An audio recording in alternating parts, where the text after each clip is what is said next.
I I've been feeling total existential. I don't know if it's existential, is it?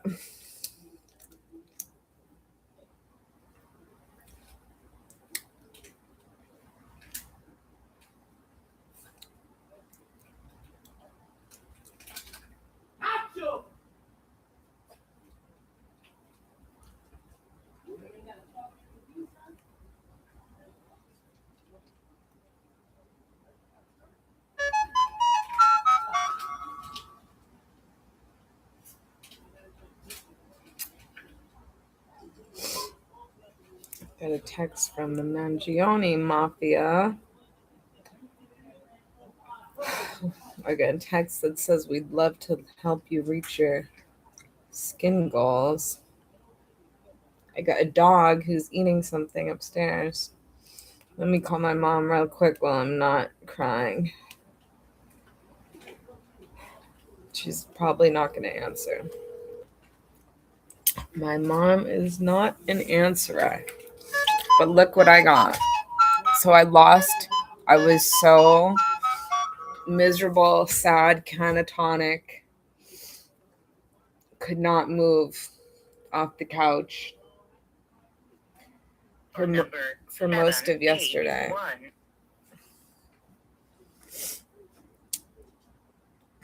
Through today, account is full.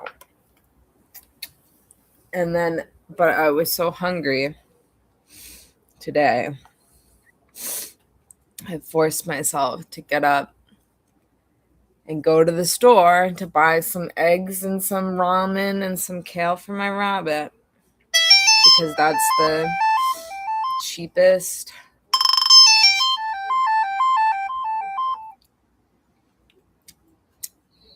thing I could buy. Hello? Hello? Hi. Calling us? Oh my god. Did you try calling us? Yeah. Oh my gosh. Thank you. You won't believe it. How are you doing today? Well, somehow right now I'm kind of feeling a little bit better. Only, but I was like like I haven't been moving off this couch since yesterday, and I messed up my back somehow with all this crap that I'm sleeping on, and I was feeling I'm just sleeping on like piles of pillows and stuff. Like I just am not setting up a bed, and I don't know, I just am like fucking up my back, like however I'm sleeping on. And then, but today I was so hungry and I have no food. I've been eating these like very stale skinny girl toffee chocolates that were in my freezer that I got off the street. And they taste like old chocolate, you know, when it's like gross and stale. Yeah. But I've just been eating that and slices of bread, a few from my freezer, because I just didn't want to get up and I don't have any food. So then finally I got up today and I took Pippi and I had my credit card in my hand and a bag of just a green, like reusable bag. And I walked to the freaking grocery store up the street, and I got in there and made a bag of kale for Gil. And then all of a sudden I noticed that my card wasn't in my hand anymore. And I looked through my bag and it's like one street from my block to the fucking store. And I looked everywhere. I brought Pippi back and then I retraced my steps and I was like, I barely like wanted to get up enough to go to the store. And then I had to like went back and forth and I can't find it anywhere. So maybe somebody picked it up and so like Someone grabbed it from they didn't grab it from me. I'm not that out of it that I wouldn't realize if somebody grabbed it from me, but they might have picked it. I don't know. I know I had it in my hand and now I don't. But then I went to the GoPuff dumpster and I found a whole bunch of good stuff. I found a whole bunch of these organic ginger and turmeric shots, like liver cleanse shots. I found a whole bunch of bananas. I found a whole bunch of some kind of gourmet beef jerky. So I got all that stuff. Wow. Weird. That's very weird. Well, it's just like I'm kind of like I don't know, I keep drinking these ginger shots, but it kind of snapped. I kind of feel a little bit better almost, I guess, because it's like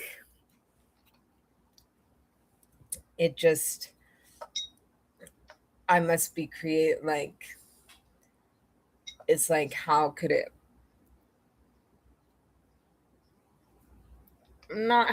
get any worse, but it's kind of like comical how bad. I mean, I have this Cash App card, but I can't download. I don't know. I had to. Pippi, what are you doing? What are you doing? You're trying to steal sponges? Can you stop? Can you stop that? She's going under the sink. Pippi.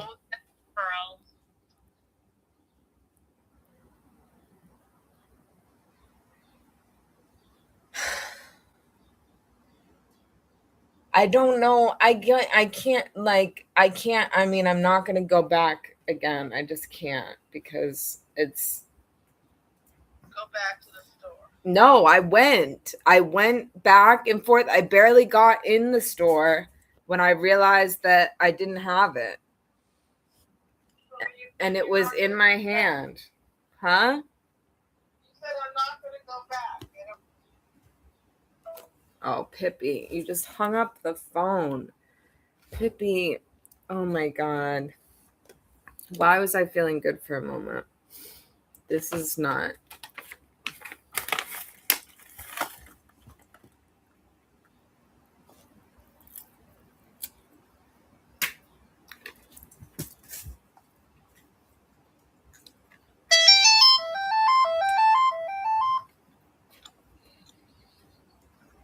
Hi, sorry. Pippi came over and hung up the phone. Said, don't tell them what I'm doing, Mom. They think I'm a good girl. Well, if we know about her. She tries. Yep. She's a She puppy. tries. She's been very, very good with her sister for the most part. Yeah, you had some good pictures there. She's a big. Oh yeah, I have some videos too. She's very. Getting pooping. Hmm. How's she doing on her potty training? Pretty good.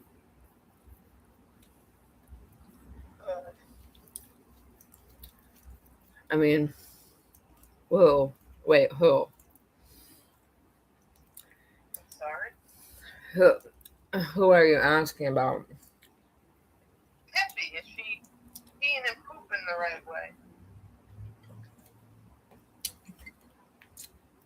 way? Yeah. I mean, I'm worse than her. Were you able to get in touch with Gabe and reschedule that?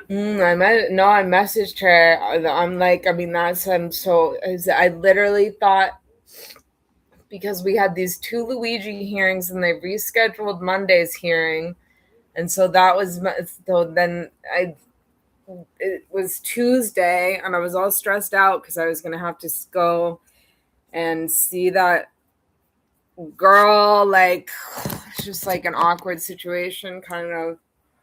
But I got there like just on time. And then they had forgotten to serve the writ, so then they rescheduled it. The one hearing that was still happening on Tuesday, they rescheduled to the next day. And it just like, I just thought that it was Tuesday. It reformulated the week in my head to thinking that it was Tuesday. And I was overwhelmed after the hearing. I was here. It's like I was available to meet with her.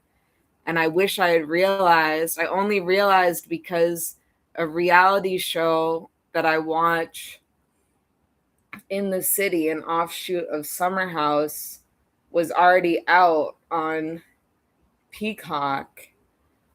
And I was so confused because I was like, I thought it came out on a different day. And that's when I realized it was Wednesday. And then I sent her a message and I don't think she's responded.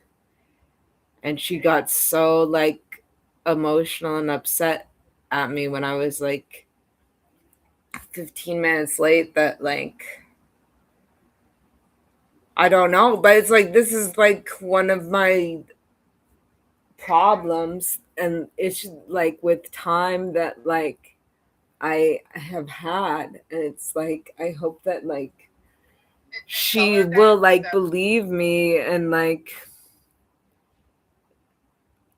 I don't know if she thinks that I'm like lying or something. I don't know. I don't know. She hasn't, I don't think that she's messaged me back. hey, you know what?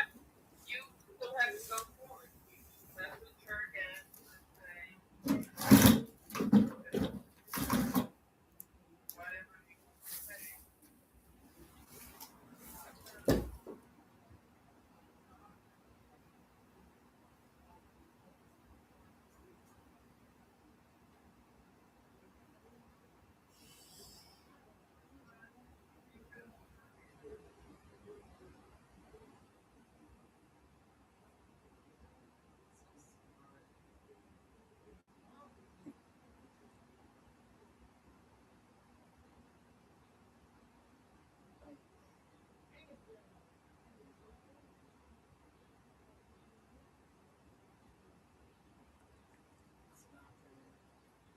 And I feel bad. And I feel like, I mean, I felt awful about it. And I felt awful that I was like, I should have been extra early for the hearing on yesterday. And I got like the second chance to be early. But then I also like didn't want to, like if I was early, I didn't know if that girl that wanted to be my friend so bad was gonna be there the second day or not, but she wasn't, and then she went and put her of course, but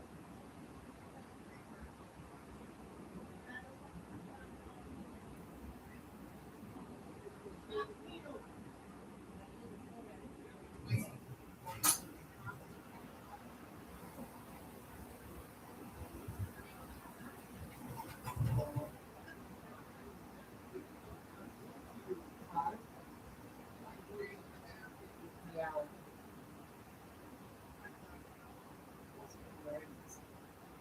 I wonder. I guess probably somebody took my card and was probably them using it right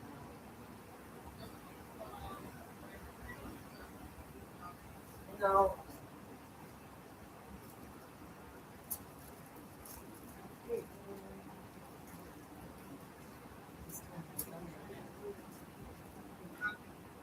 I just haven't done it because I just lost it. And I don't know, but I can't be. I mean, someone had to have fallen and someone had to have picked it up because I know it was in my hand. I don't know why I was walking down the street with it in my hand. I should have just, maybe I'll go out and I'll look and see if, but I have to, I couldn't find the thing that gets how much they need me to send them. And then it won't take my money online. I tried to do it that way. And then I left them a message. Now I just found that accordion binder that Dad gave me. And I'm hopeful that maybe I put it in there because I'm organizing all my stuff. In that for a while. Because I have to get that in right away. I have to.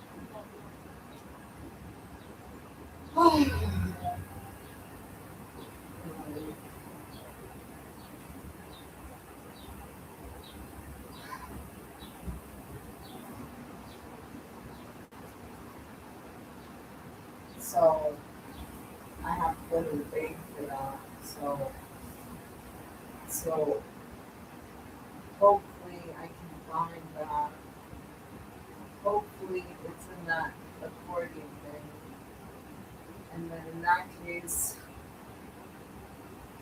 I can go to the bank tomorrow and hopefully get a new credit card and certified check for them for that.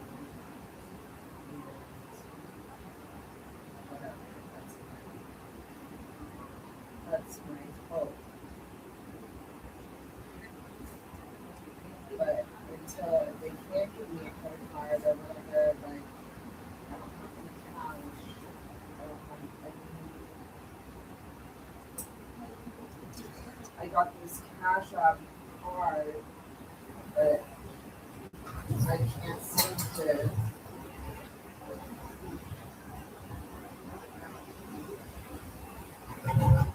Huh?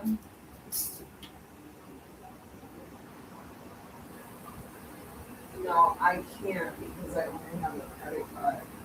I don't know what my debit card is.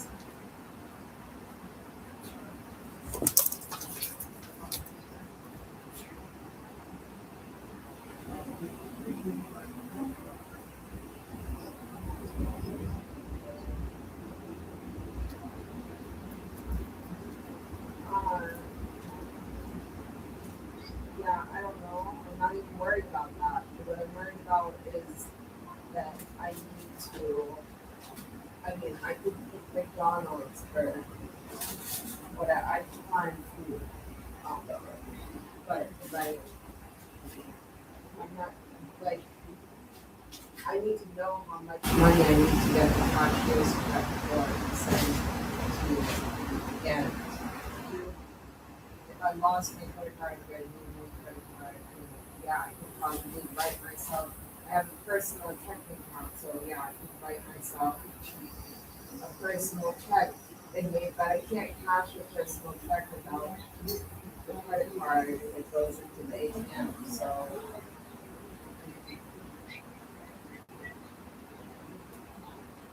I don't have to go to the bank.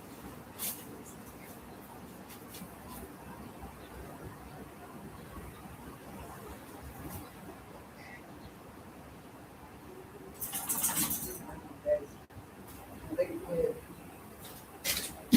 mono liquid value.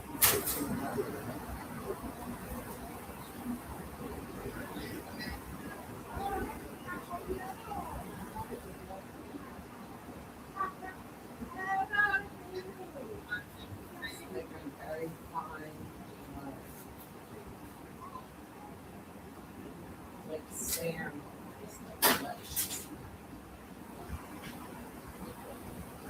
I don't know why. Maybe it's the. I don't know. It's like.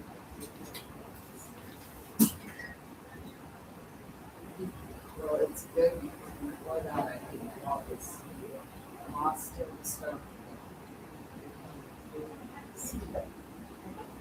And I really can't invest that stuff. So it's probably maybe more next year.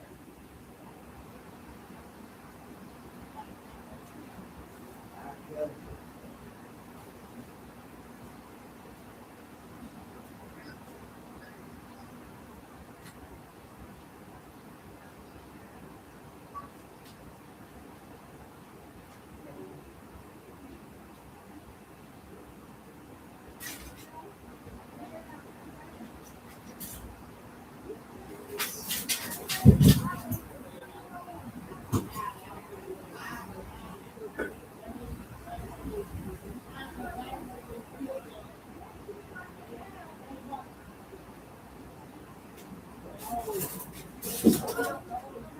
Maybe. Maybe. These. Every shoe that I've ever owned.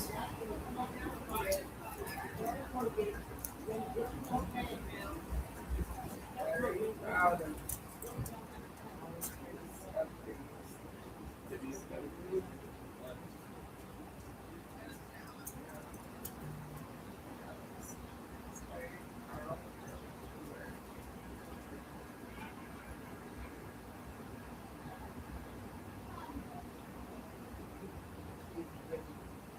Have a whole methodology of hugging and cuddling and licking, you know.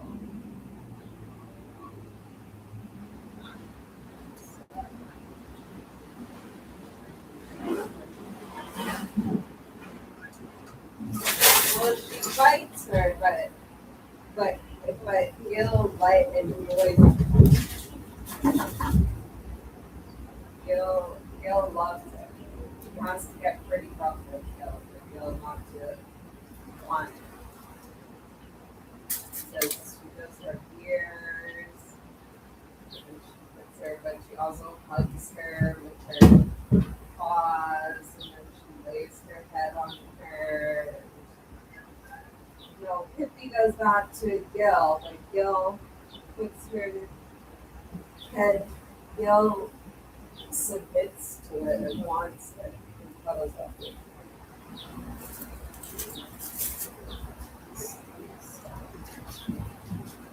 That's huh?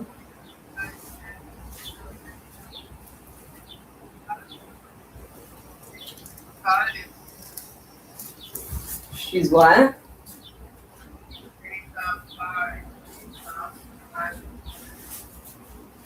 She stays outside.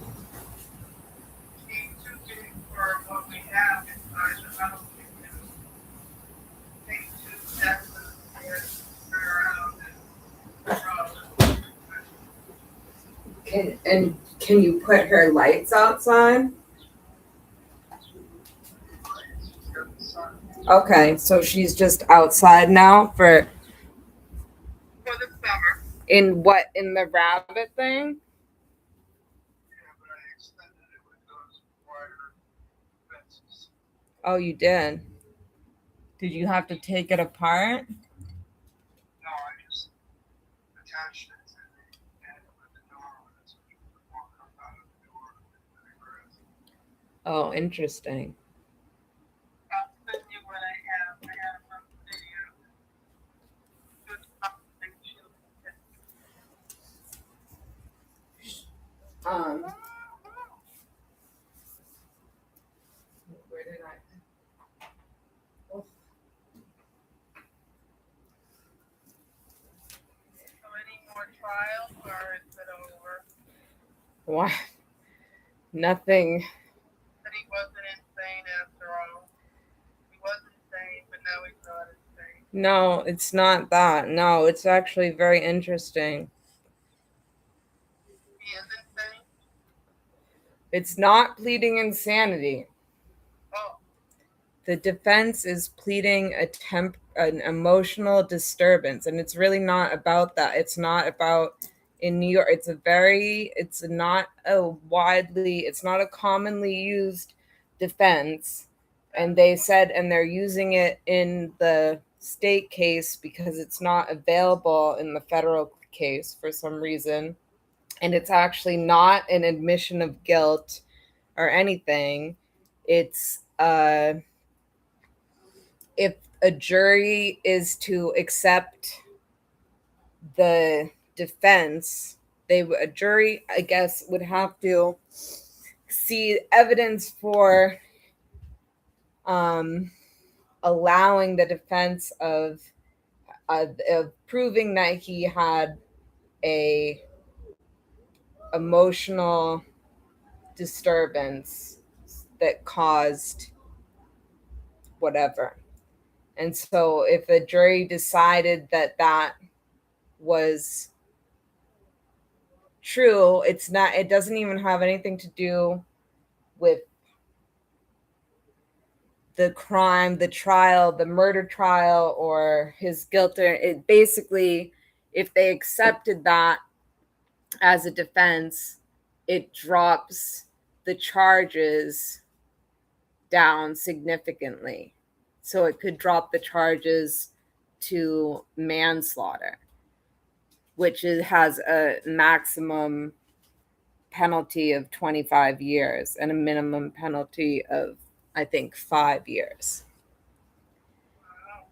So it's really a strategic defense tactic, and it's not insanity. So what this guy Harvey from TMZ is saying is like that it could effectively actually put Brian Thompson's healthcare system on trial, because if they're going to argue that he had extreme emotional disturbance due to what he was dealing with through the healthcare company.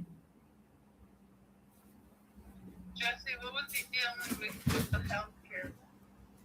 Well, that's why people have been galvanized around Luigi, is that the healthcare system can make it impossible for people that have a chronic pain or a chronic issue, or are like it has been in many cases. I mean, luckily I've had no experience with that. I wouldn't even realize that it was such a issue in America if it weren't for stuff like this. But like, it's the healthcare system has like killed people and bankrupted people by denying service, or having like, you have cancer and it's not covered, and the cost is more than you can. So what happened to him? He has some kind of chronic back issue, and I don't know what his medical history or experience with um, the healthcare system or that particular healthcare company is, but I believe that he had a severe back issue with severe chronic pain from that, and he was trying to get some kind of surgery or something approved or done, and maybe it didn't happen. It never I mean, he walks fine, in court, I feel like he doesn't, it's like, uh,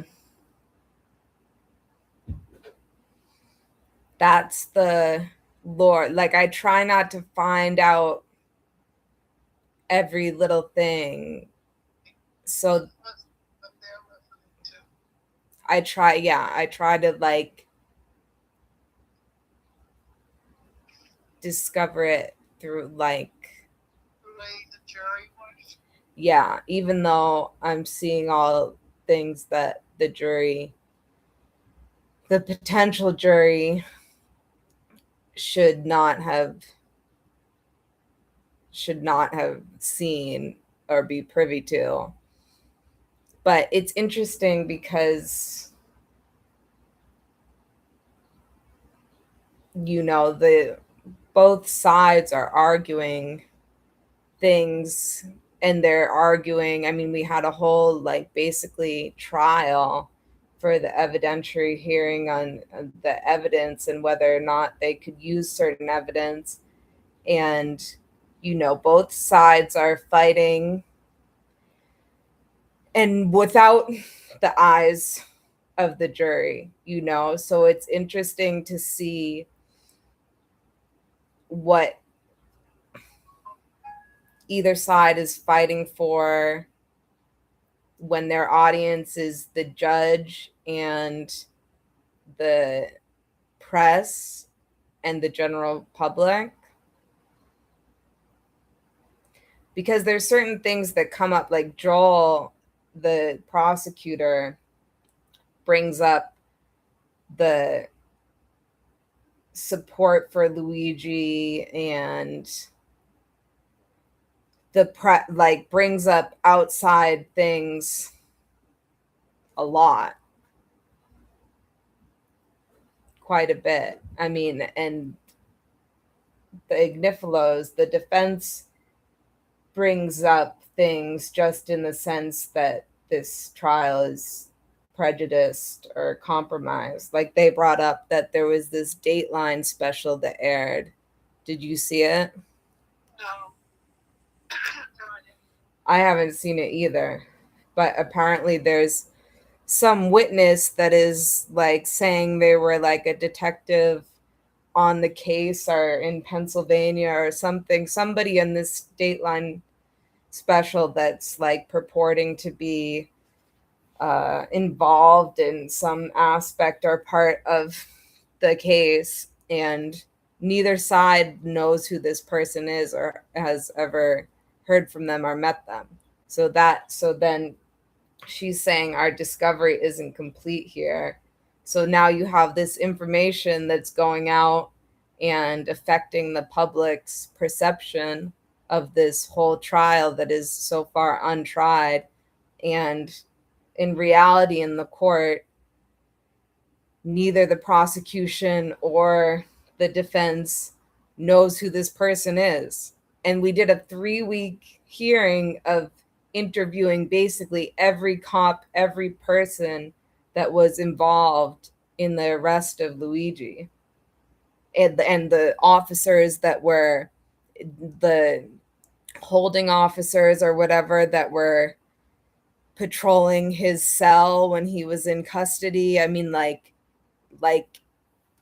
8, 9, 10, like so many people took the stand and did testimony and cross-examination over what happened and what their interactions were with Luigi and all this stuff. And so that it's crazy to think that there's somebody purporting to be a detective, I'm not sure exactly, an officer or somebody involved with it, that wasn't even mentioned in the court case, and no, they don't know who they are.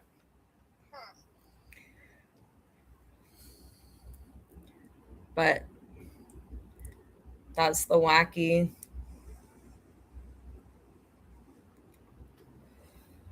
world we live in. There's so much misinformation.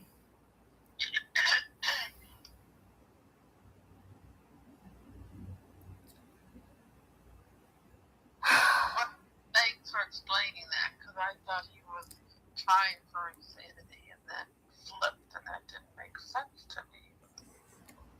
How I don't understand how you think that. Because I don't know the law the way you do. Wait, how do you Thought he mean? was playing, How did you think he was? pleading something about psychological. Yeah, but how would you think he was trying for insanity and then he flipped? Well, because he was trying for insanity, and then I heard something today that he decided not to. What? That he wasn't pleading psychological. Oh, you just heard that? Yeah. You heard that he's not gonna plead that? Yeah. Or it's not pleading. He would have to go before a jury to even get that. Where did you hear that? Oh, just, in my feed or something. Or, when you turn on the phone, it'll give you news that you don't even want to know about. That's where I heard it. Okay, well, it's not. The people get confused because it's not. The defense is not temporary insanity or pleading insanity. It's different than that. It's right. severe emotional disturbance. And that's a significant thing.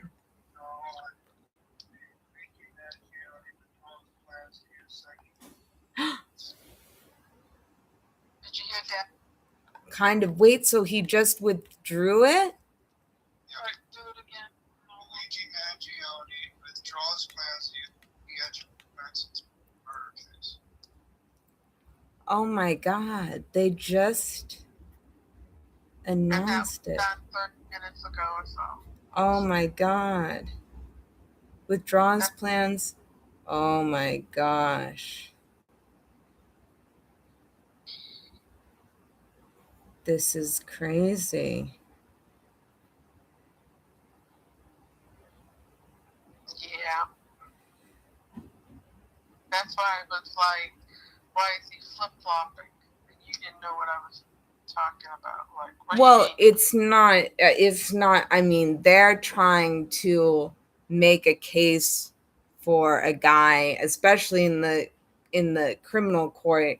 I mean, they've just because they did that hearing on the hearing that ended up being basically a trial was about whether they could use this evidence that they found because they searched him at McDonald's and they found some things, but they searched his whole backpack and then they transported him and his backpack to the police department, and on the way there's like 11 minutes of body cam that the body cams were supposed to be on the whole time missing. And then at the police department they found the gun and the manifesto, whereas at the McDonald's they found a magazine and a jar of peanut butter, but they didn't find any of this stuff, which is like, how could you search his whole backpack at the McDonald's on camera, not find that stuff, and then have this missing body cam footage, and then find it later on at the police department. But then the judge decided, and the judge is obviously buddies with the prosecutor lawyer. They're just very clearly friends, and he's seems more on the side of that guy. And so basically the judge said, okay, I'm not going to allow the search, any of the search of the stuff at the McDonald's. But I'm going to allow the gun and the manifesto found at the police department. So then they're just like totally worse off. They might as well have like not, even if it was all led by the defense, that argument of whether they were trying to get all that evidence to be left out and not admissible, but the judge just allowing the evidence that seems the most damning, and leaving out the evidence that shows that, well, they didn't find that stuff when they searched his backpack on camera in the McDonald's. And there's also this missing, it's like, if you're gonna have that evidence for the defense, they're better off to have all of that evidence in there so that they can at least make an argument of how this is suspicious and it doesn't make sense or whatever. But so the judge basically streamlined it to, they're just going to be allowed to use the evidence that, like, that most, in the most streamlined way, makes him look totally guilty. And the other evidence that, like, is what made that evidence suspicious is now left out. So they're in a tough spot defense wise for this case. Huh? I would think they're in a pretty tough spot. But so, oh my God, though. Good thing you called us.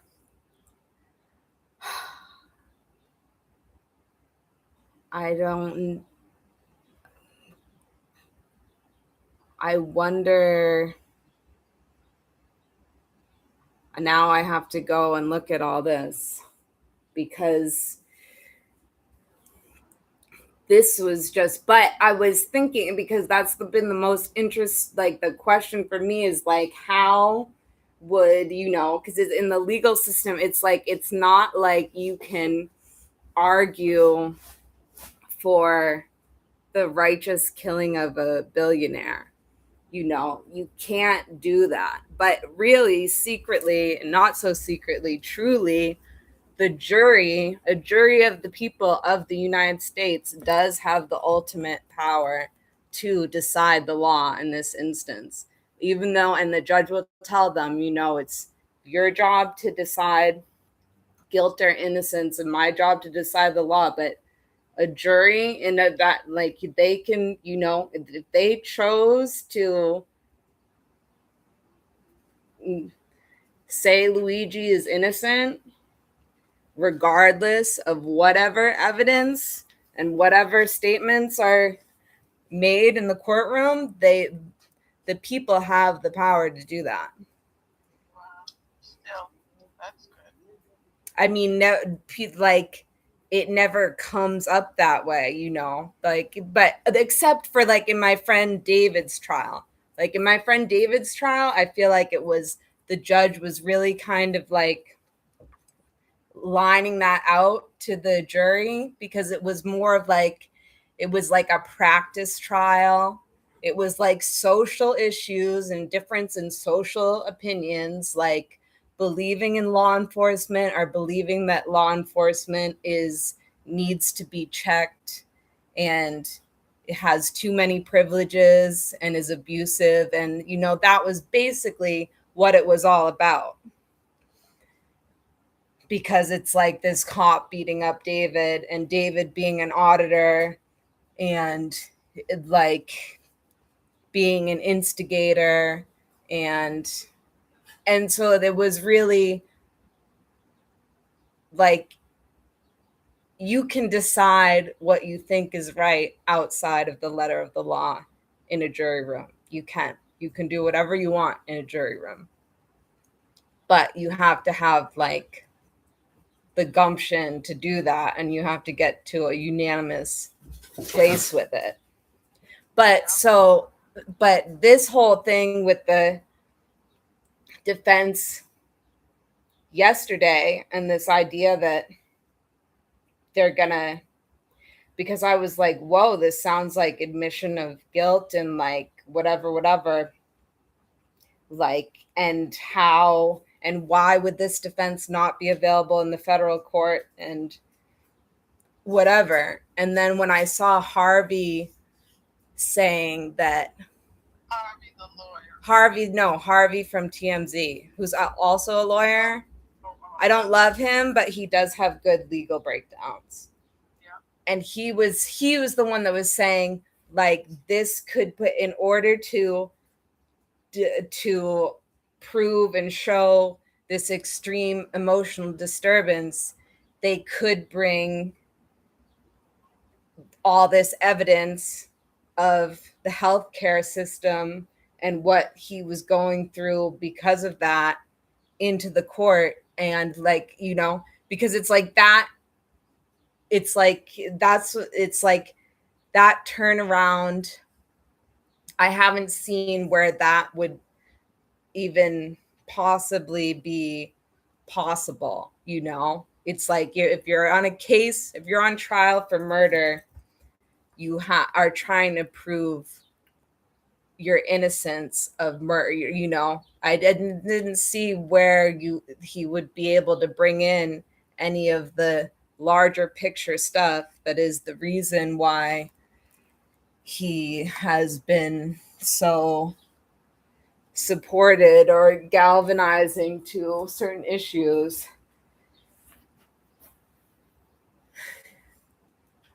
I thought it was only the girls that were supporting him. No, that's not the girls are falling on the sword of Mangione's support, but it's absolutely not. It's a lot of, most of them don't even I mean, Lena has like a little bit of a medical claim type thing, but like the most of it, like, if you look at things, like, there's certain people, like, I've seen these different stories. Like, there's one guy that, like, is like purposefully in jail because I'll have to find it. But, like, maybe they, like, cover some part of his medical thing in jail, and so he's better off being in jail than being outside of jail. I'll have to find it. I'll have to find it. Okay. But it's basically, it's like, that's what, like, the shells on the gun that are like deny, delay, depose is like, comes from this healthcare system that's built on making money, and part of that is denying people care and denying people what they need to survive, and being so negligent in their business model that's built for making money for the top people at the top, and the business is healthcare, and they're actively denying life-saving care to people to keep their business model that makes a few people billionaires. Yep. Yep. And it's not run by doctors, not run by anybody with medical experience, it's run by for-profit people. And if you look at, it's like, maybe, I'm not going to say that we could be prouder of Eric if he was a Luigi type necessarily, because, but if you look at Luigi's valedictorian speech, it's kind of like in line with, it kind of makes you think that he's been thinking about these kinds of things and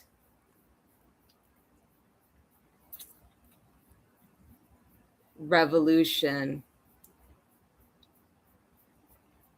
of some kind for a long time. Well, I'm sure you know way more than I do. But I did say, and I posted something the day before the hearing that with where he's like smiling, and it's like, what if Luigi is insane? And I have said that to many Luigi girls. I'm like, what if like when he finally, because it's like, oh, he's this fascinating person with all these ideas that did this heroic thing in this stoic way and is holding his head. That's like the lore that's all around him. But in reality, like, he's totally gagged, he can't speak, he can't express his ideas. That all that stuff would be, they definitely would be cautioning him against that, and most people would say that's the worst thing that he can do. But it's like, when all is said and done, he's not going to get the death penalty, and he's going to be alive and existing somewhere one way or the other. And when he finally gets to like speak and express his ideas, like, what if he's just like a crazy, like an unhinged crazy person, and all these girls are like in love with him and seeing him as a hero of the people and like all this stuff. I don't think that he is actually like crazy like that, and like can't like put together a cohesive, like, I don't think he's like a Charles Manson type person, who also is not unintelligent, but Crazy.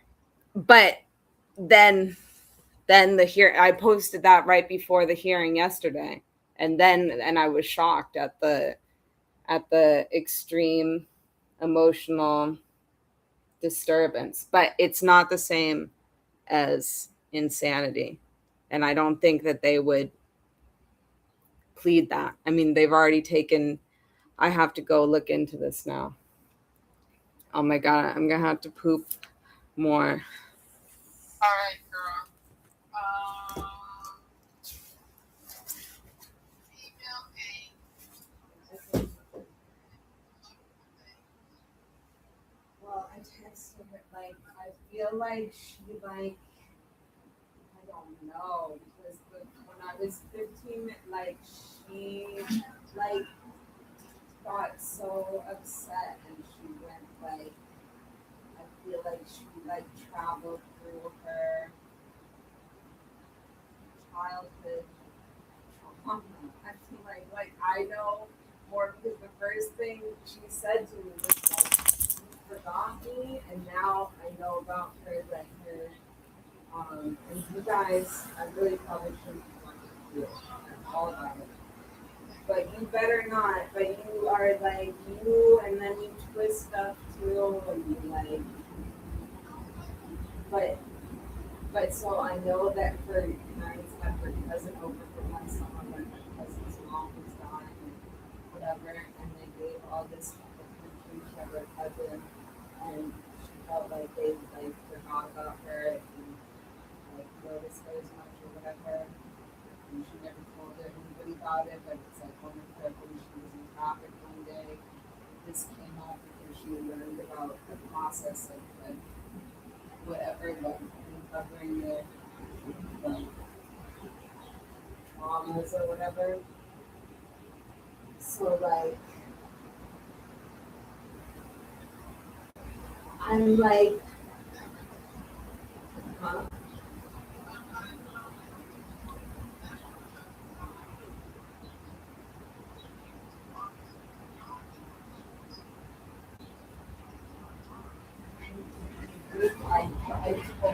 I told her it's like I don't like now I have this fear that she has like this emotion of like this reaction about it or whatever, and like it like, and I didn't like, I hope that she is gonna like believe me that I mean, it was so hard for like her to believe that I thought that she was gonna call me when it wasn't like, and eventually she thought like that, like it is like indicative of bigger issues that I have, but it's not like something that is consciously or deliberately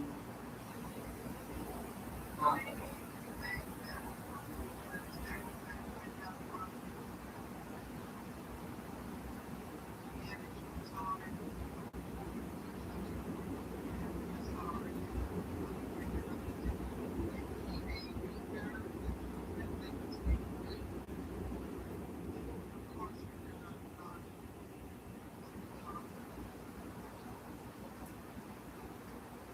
I don't know because we got through it that first time, and she was like, "But it was like."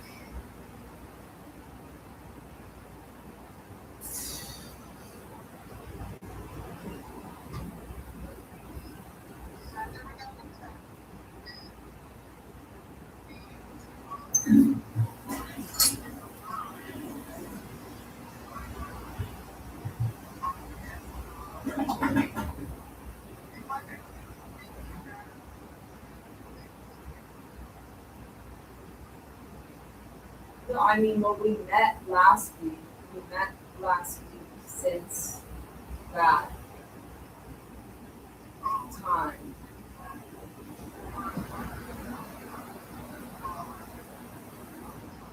I called her like 2 minutes late, but she didn't get upset at me the last time. And then we had, and I was wearing stuff, and I was looking forward to it. So, but it's like, ooh, this is like,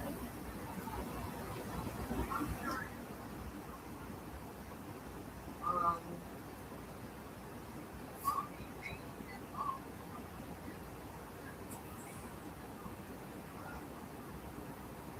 Bobby's eating. Is he gonna have a party? Where?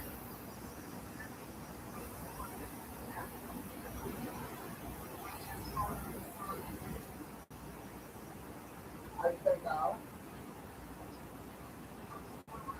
The Berkshires is not. Well, it's close to you. You're not invited.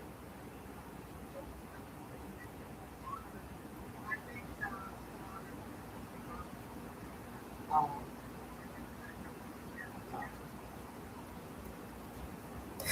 oh, okay. So, no, I don't say it, but so can I ask how old she seems? I mean, she's old. I don't know how. Do you know how old she is? I don't know how old she is. Oh, I don't know what she looks like. I don't know anything. I mean, she has short hair. I think she has glasses. Did I take a picture? I don't know if I screenshotted her or not. I But was curious. You know, Bobby's older. well, she's old, Mom. She's old. We knew she was old. Well, I don't necessarily need them young whippersnappers. But she seems, and she's already like, see, that's my fear, but it's okay. I think it's gonna be fine. But it's like that, like, I'm understanding like her emotional trauma and background, and like, I feel like I, but I feel like she might like be. I wouldn't say that she's misunderstanding me. I think it's very hard to like express the full story and of what I'm going through and what I've been through and why I'm like have been doing the things that I'm doing like and so I've been writing that it's like I'm gonna try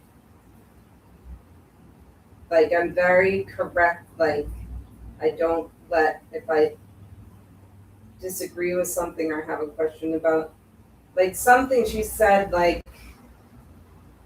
you have a certain amount of thought and thought process before like the age of up until age 12, and then at 12 you start being able to have like a certain kind of judgment or whatever.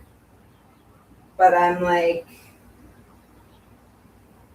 definitely like my whole mindset shifted when I was 5, and I remember that, and I've told like I feel like I have evidence to the contrary of my own. Yeah. But and I'm I think it's not a relationship for her to even know you was going to take a while. yeah, I just hope that like she can.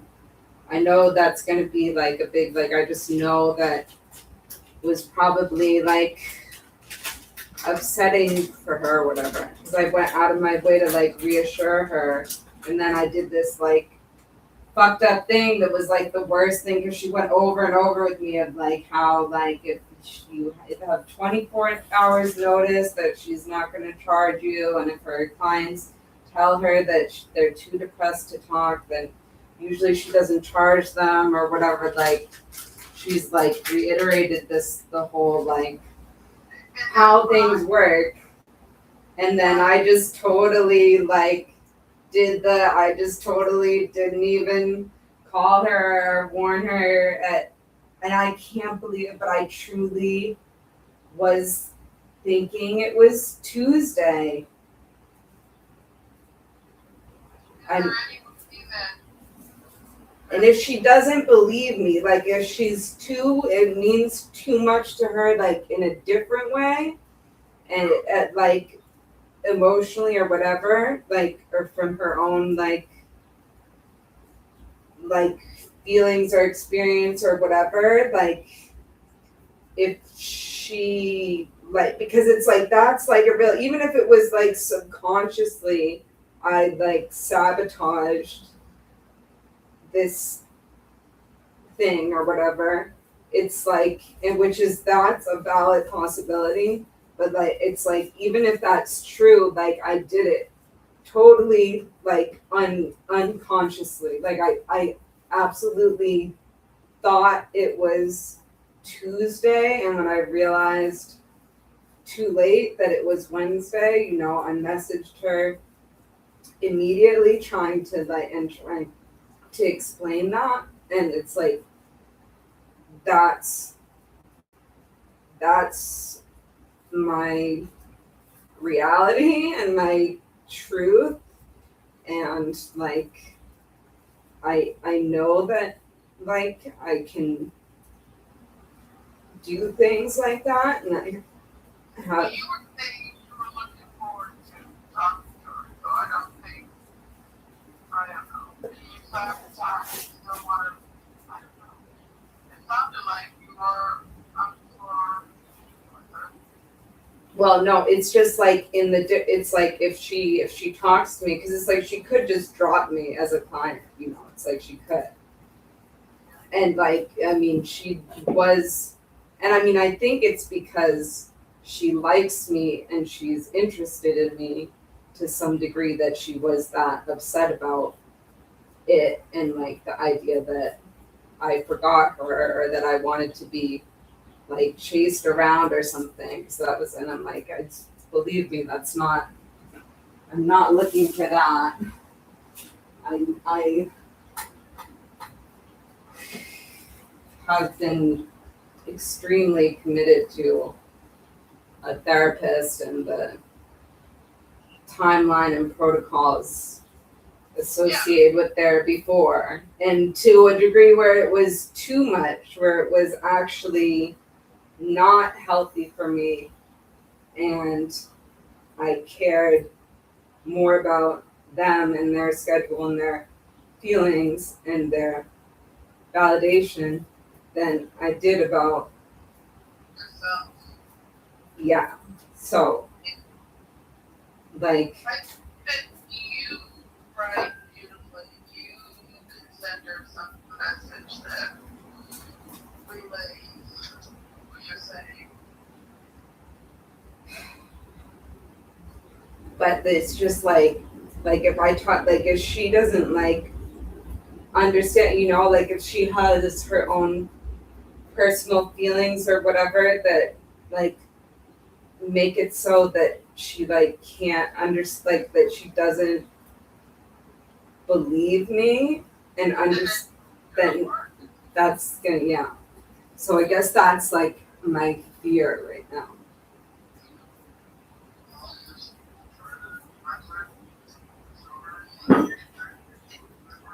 And you know what? Sometimes the first one that you've gone to isn't the right fit. So it's like this one. Give it a try. And you would think if she's older that this is something she has experienced in the, but maybe she connected with you, and I can only sort of guess and not really know. Yeah, I mean, it's like totally true. It's like, yeah, I definitely have major issues asking for help, and I have major issues self-sabotaging myself. Yeah. Like, definitely. But it's like, I'm in therapy to try and like help myself with those things, But if I get like totally punished or like But sometimes I think you're punishing yourself and you're projecting that you're going to be punished when, you had talked about a social worker that you hadn't talked to, and when you finally talked to her, she wasn't mad at you. She was fine and she was able to help you. I don't know the details. Those were just your I didn't think she was going to be mad at me. I just thought that my entire case was going to be fucked up. And my whole life was going to be fucked up because I failed to get back into contact with her. And when I got into contact with her, I opened up a piece of mail I had, and it was saying that if she didn't hear from me by, the end of last month, that she was no longer going to be my social worker or whatever.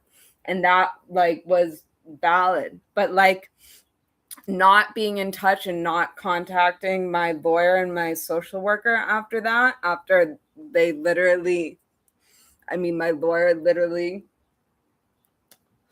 punished me for being honest and trying to figure out what was going on and being open and honest with them about everything. Your life. But that was the best thing. And it's like, I'm lucky that it worked out like that. But because before it was like, when I was trying to figure out what was going on and why they would act that way, because it made no sense when I just signed an agreement to do all this for them. I was like, I think they're trying to screw me, and maybe I shouldn't have signed this agreement and I should get out of it. And she was like, the only way that you could do that would be to fire me as your lawyer and say that you'd been misled by me. But then you're not going to get another free lawyer through New York. You'd have to hire your own private lawyer to continue the case. But so by just not dropping out of contact after that, and I typed up this whole elaborate email to her too. And then I thought, but then I try and think like a lawyer, because it's like you also have to, I was so open and honest with her because I wanted to know. I just chose to trust her and I wanted to find out everything that I could. So I spent hours and hours and hours talking to her. But I'm glad that I didn't send this email either, because the new lawyer gets all the emails, and like that's what a lawyer will tell you, don't put anything, the things you put in writing, not that there was anything bad or untrue or whatever.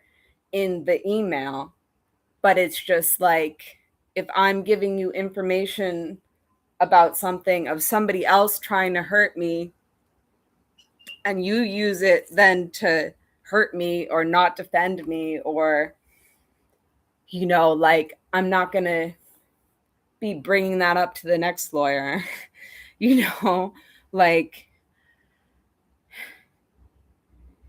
and so it's good. I mean, because it's the new lawyer is like, well, the fact that they're not bothering you is a good sign, and that you've been getting your rent in, and you have like things are actually like looking good. But lol is a whole nother. I've been so betrayed and caught off guard by like every fucking thing. It's like I don't trust anything. Yep. I hear you.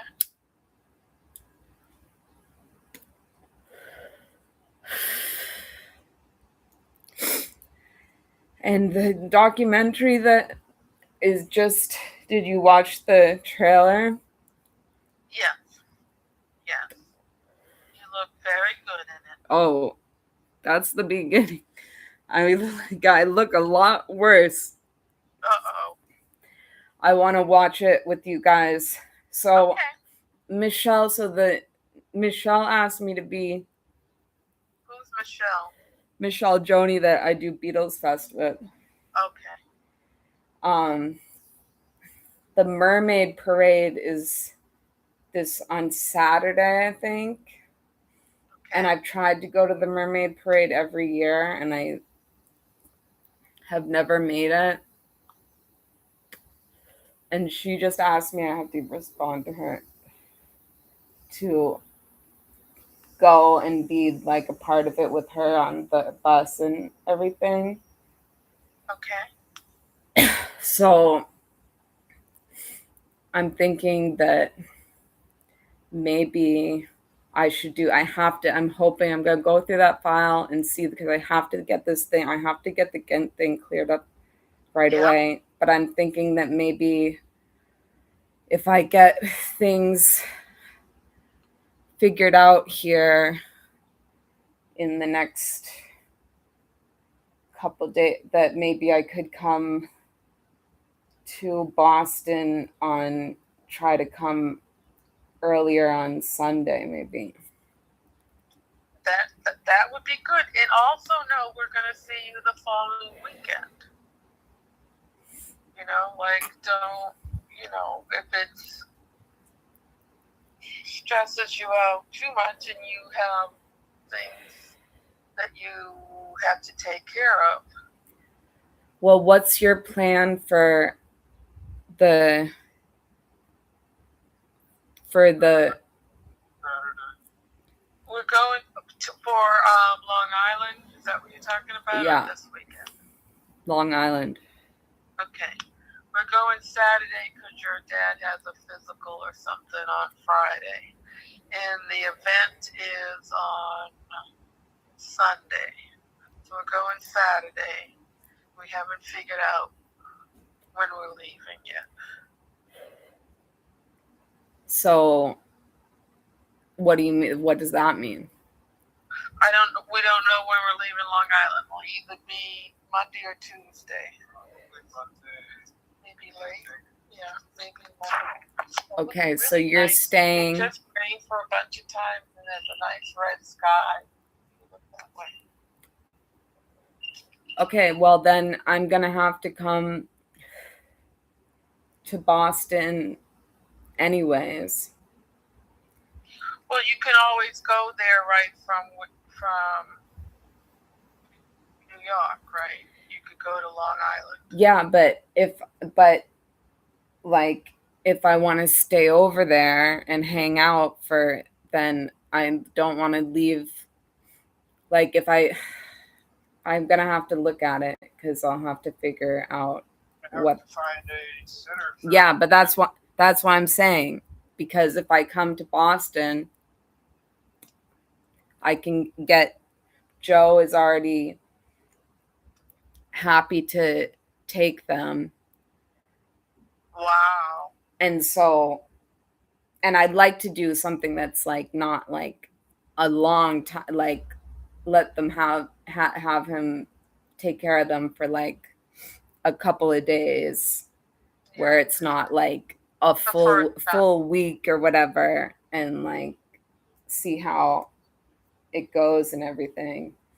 But like there's no, I don't have any, I wouldn't want to leave them here, and I don't have. Okay, so you are thinking you would drop the pets here and then go to Long Island with us? Yeah, that. So, but the event's on Saturday, so you were gonna go Friday. Yeah, I mean, if I want to stay over there and not, because it's like it takes a long time to go back and forth, and it's just not. I tried it before, and it just takes. Even though I'm not that far away, like if I wanted to stay over and hang out with you guys, I mean, like I'm assuming that's what they'll want me to do once I get there. Nobody's told me anything about it except for you guys. I'm talking to Wendy on Saturday. I gotta ask her if we can stay over there, because I don't know. And you haven't asked her that yet? Couch or something.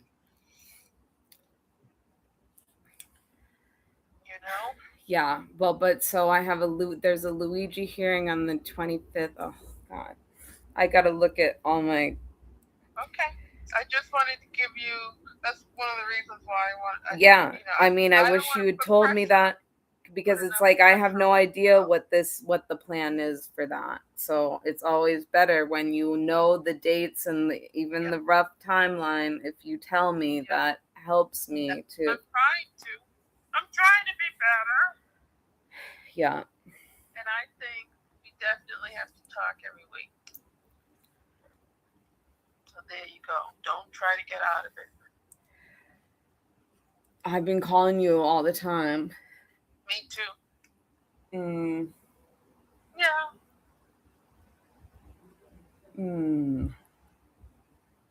So you've called me? Talk to Joe and make sure that's even going to work for him. And you got some things to figure out on your end.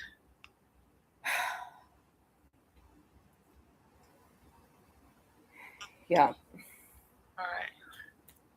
And okay, so whatever you do, you're going to have to come here anyhow, because you would leave the pets with Joe.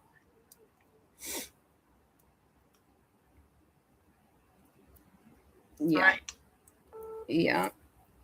Pippi, what did you do? Oh, that Pippi. Oh, that little cow. She wants to see her family. You can't wait to see your family. I think she likes us. Oh, she loves you. Well, she loves Dad.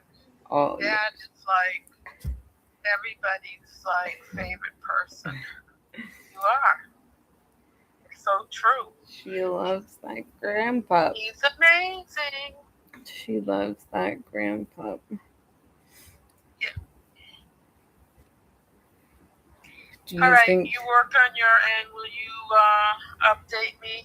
She wants to know if you're glad she came on family vacation. Actually, that worked out pretty good. Very well. I was happy that she had the best. She was great out there. She was pretty good. She did a couple of accidents. Oh, she did? Not really. No, only one, and it was Dad's fault. My fault? Yeah. How did that? that morning when it was raining. I don't think that's Dad's fault. Yeah. Yeah, because we were downstairs and I was going to put her out, but Dad came down. She got all excited and he was coming down to put her out, but it was also raining out.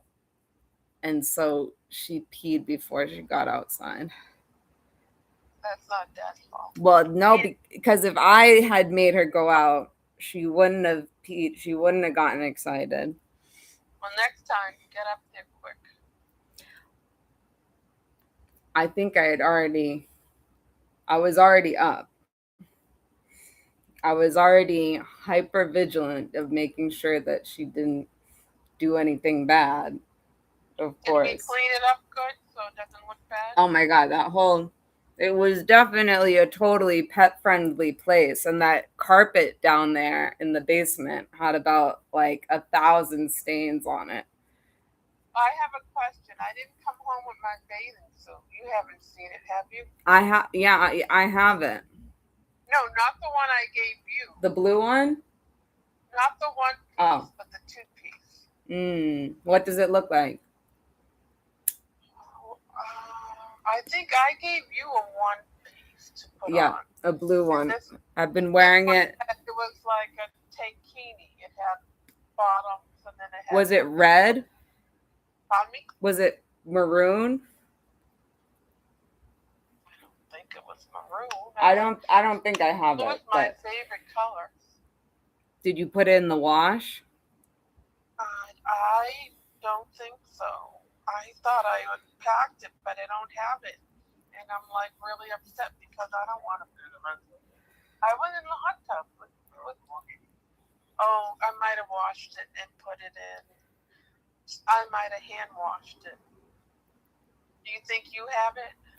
I mean, I'll look. If I find a tankini, it'll be yours because I don't have any. Yeah, a bottom and a top. I'll look for it. You can have the 1-piece I gave you. I've been wearing it all the time, but I wear it. I've worn it for days, but it hasn't touched water yet, though. But you've been to Coney Island. Not Coney Island. Rockaway. Don't rock the boat, baby. Don't tip the boat over. Rockaway, yeah. All right, so girlie, it's good to hear your voice. I want you to let me know. Okay? Yeah. So, bank tomorrow, Ghent tomorrow, and Gate tomorrow. Gate, get it? Gate, I don't think Gate has responded to me, but I guess I can text But that's okay. again. You're going to reach out again because we're looking for support. And we're going to get it.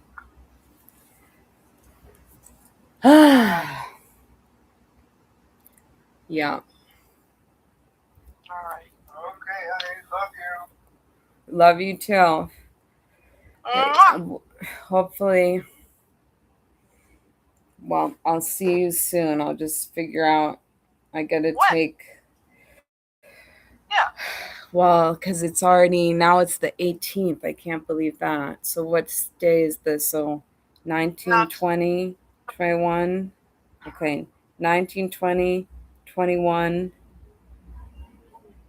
22, 23, 24, 25. Okay, so that means, shh, Mom, that's very important hard math for me to figure out that the 25th is Thursday. I can look for you. Well, The 25th is Thursday. Yes, that's what I was doing with my numbers and my hands. I do it on the cell phone. So, right, well, I have a hearing on Thursday. For? Luigi's federal hearing has been moved to the 25th. So and then I thought Harvey, and then now I have to look up Harvey's hearing also because I thought that was on the 25th. and that doesn't make sense because Mark Ignifilo is both of their lawyers. And so now I have to look that up too. Does he know you? Oh yeah. I was thinking. Oh yeah. He loves the Ignifilos love me and I love them. Good. They're yeah, oh my gosh, it's amazing. No, I have to show you all the interview. I love this trial is just incredible. Okay. I mean, it's for a lot of people it's stressful. I mean, for the Luigi girl, like I got to show you the all the Luigi girl stuff and the Luigi girls footage. And there's this photographer that's like the court photographer, and he's this old man, and he's like grumpy old guy. And he's kind of like my friend Phoebe was like, he's such an asshole. And like he's kind of like an asshole, and but he sees me, everybody knows me because I'm always there and I'm always drawing like a maniac, and like, but in the court, a lot of people, it's like, it's not like court reporters and journalists and stuff like all fawn over each other and stuff. Is kind, it's like it's very interesting society and the whole thing between the public. But this guy, then I looked him up because he's been chasing these Luigi girls and the Luigi people that have gotten press passes, and he's like, who do you work for? And he's making these videos. Like the New York Post has responded to the Luigi girls doing these kind of like exposés on the Luigi girls, which are also like fascinating and like incredible. And that's part of journalists reporting on other journalists is a pillar of journalism, and that it's like, and it's like that's what I need to do, and it's like a very like heavy, serious, long-term freaking thing for me. But I have to, like, it's like you just have to like get over that and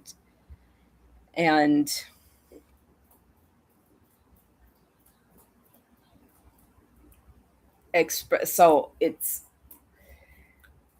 but and so then I was looking him up, this guy Stephen Hirsch, and he's like a self-taught artist, and he does like paintings of New York Post covers and stuff. And so he's been seeing me for like years now, and like kind of an ass the whole, like I'm like, why does he hate me? Like sometimes he's a little bit nice to me, like he almost likes me. Like a lot of people, most people like me or really like me, or if they were standoffish before or whatever, they've come like, I'm very respectful of like other of I'm like very I want you to be because especially being part of the public, it's like that's the only way I got, like I was so respectful of the marshals and everything, because I like need people to help me and like trust me and know that I'm not a problem and that I see you, like whatever. But so this photographer guy, I'm like, what an asshole. If he like hates me for doing like interesting court artwork, then he's really an asshole, and some people are like that. It's like I come from a whole culture and understanding of like that I'm connected with my fellow artists, and like when I see another artist, it's like part of my like responsibility on earth to like recognize them and like support them, and like I'm used to working together with people and stuff like that. But it's like but you should never, it's like I've even then I think of like how I've become like hardened by that and just like expect it, like anybody that is trying to do something similar to you or even sees you as doing something valuable or worthwhile or whatever it is, like they hate you for it and they're going to be rude to you. Like it's still not good to expect that, because I feel like I almost expected that with this. There's this third older woman court artist, sketch artist, that is around sometimes, but not all the time. And like when I was like not saying anything to her when she showed up at Harvey, because like there's this other sketch artist that like doesn't like hates me, but now she kind of likes me, but I still would never talk to her because I just looked at her before and she was like, "What?" So, but this woman, Elizabeth Chambers, she was like so nice, and she asked me and she gave me all these resources and all this stuff, and I'm like, I should still have that approach with other people and not like change that about myself because like it's like you just have to like let it be funny. Well, the thing is, not everybody's going to get you. Not everyone's going to like you. And no, but some people do get you and do see what you're doing and are maybe trying to do something similar, or like, and they hate you because of that. Yep. Which is like, that's like a mind fuck to me. And like, but it is, but is it worth your efforts and your energy and your angst? no, like, but it's like, this is just like a funny anecdotal, like it's like interesting that I'm seeing, like seeing this asshole, like I'll show you like the videos, and it's like, and I think he's kind of interesting, it's like, it's like every court person, it's like, you don't get, I'm not, it doesn't give me any angst. I love it when people are an asshole to me, because I can take it. And like, I don't, it takes a lot for me to like really react that way to anyone. I mean, I can be like aloof or whatever and in my own thing, but I don't like lash out at people. But there's a lot of people that do that stuff. All right, Jess. Okay. I'm gonna go and relax. Will you call me when you know more of what you're doing? Yeah. And come whenever you can come. Yeah, I'll figure that out. All right. Yay, we'll get to see you. Yeah, that'll be great. I look forward to that. Yeah, we'll go whenever you come. We'll go out again and take Dad out. Yeah. I'm gonna take him out for Father's Day, but I'll take him out again, or he can take us out. Damn. Yeah. Well, it's just gonna be because if I have a hearing on Thursday, then if I came on Sunday, I'd still have to come back by that's I'm gonna have to think about that.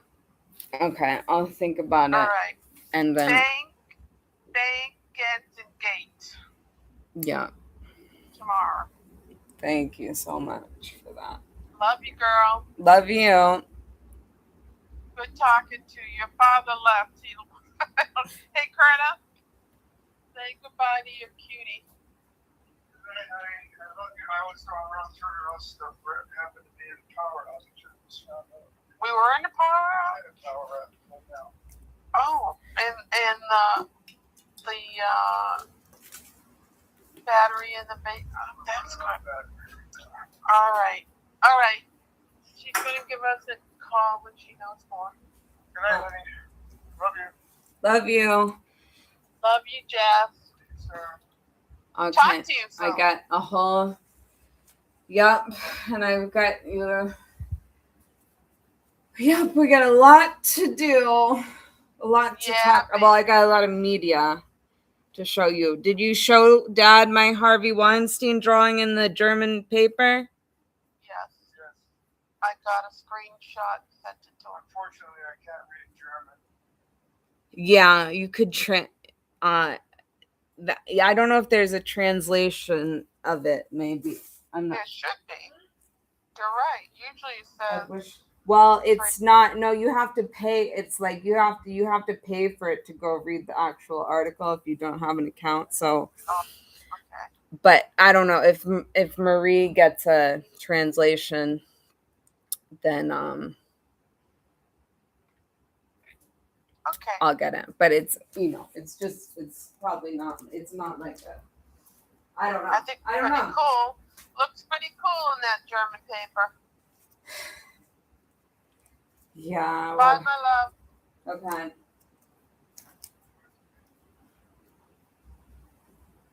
Bye, honey. Bye. I'm not near the phone, so you're gonna have to hang up. Okay, I gotta figure out. Oh, there it is.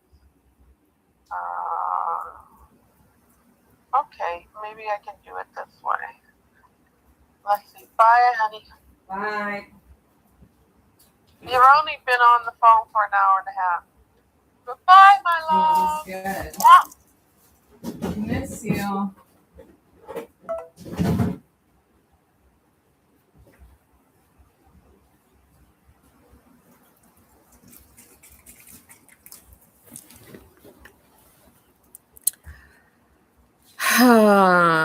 Okay, so what the fuck has gone on? What's going on with Luigi? Oh my god.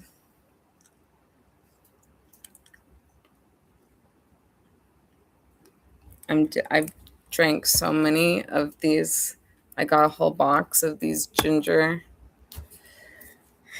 shot liver cleanses. I mean, does just one of these liver cleanse? This is what we need.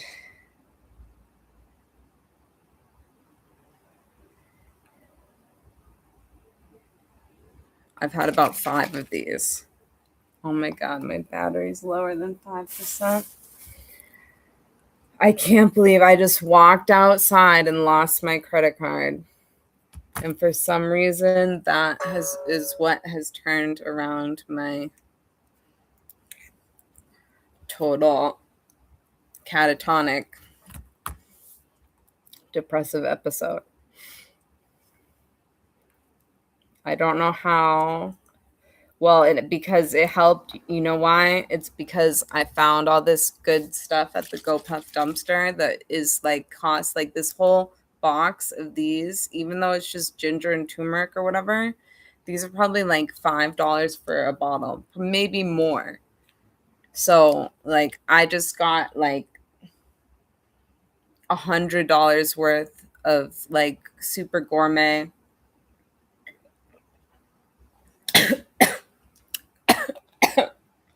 groceries that I wouldn't even buy on my own because I'm too broke. Because I tried to go to the store and buy myself ramen, kale for 99 cents a pound, and cheap ass eggs for 99 cents. Ramen, not that great for you, but it's 50 cents a pack. So I was going to go buy this stuff to live. And I lost my credit card on the way there. And like going to the store and picking out these items and buying them is like about the same effort, but a little bit more effort than going next door to the GoPuff parking lot dumpsters right by my house and finding like hundreds of dollars worth of perfectly, totally fine, packaged, expensive, gourmet food and juice and beverages and produce and that's being bagged up and thrown away for no good reason. And so that's what's kicked the life force back into me. But it's still a fucking mess. And I still have definitely lost my credit card, but that's not a huge deal to me. And not this. German? Speaker mute. Private call incoming. You feeling better? Did you find your card?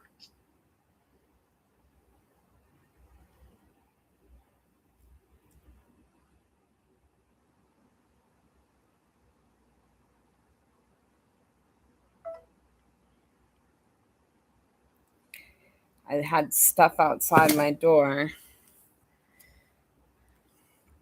today.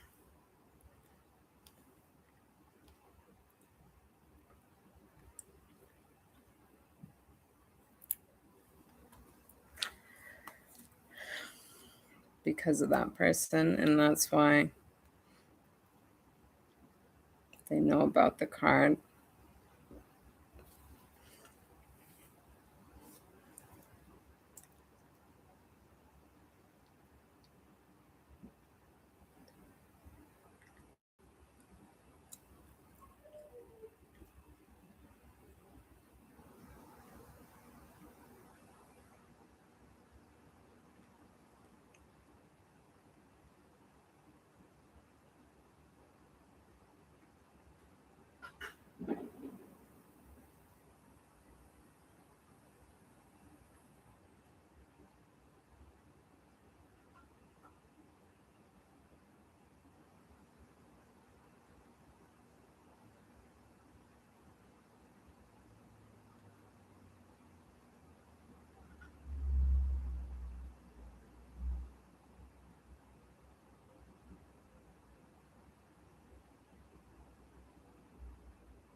I think I really need to juice cleanse.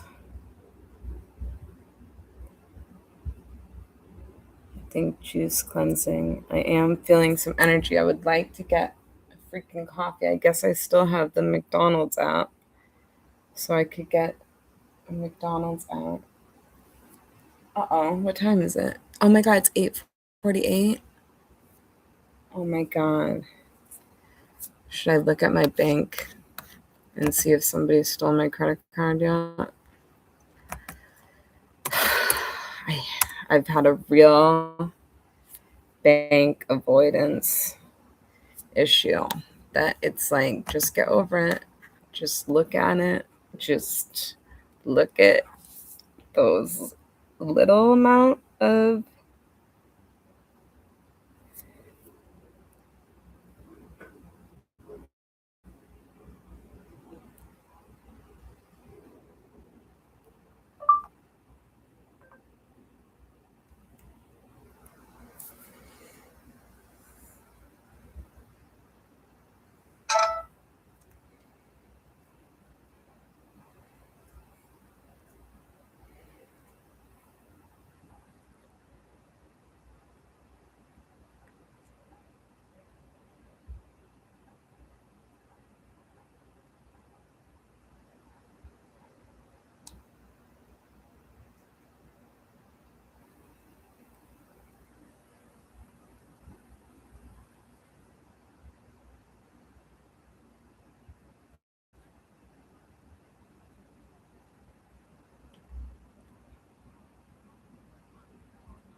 Oof.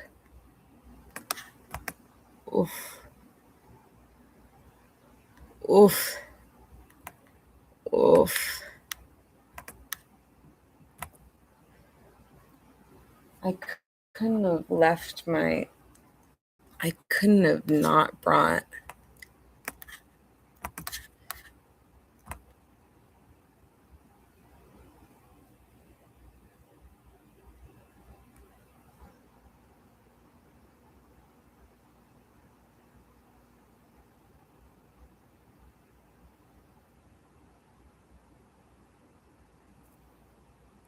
Snacks and drinks.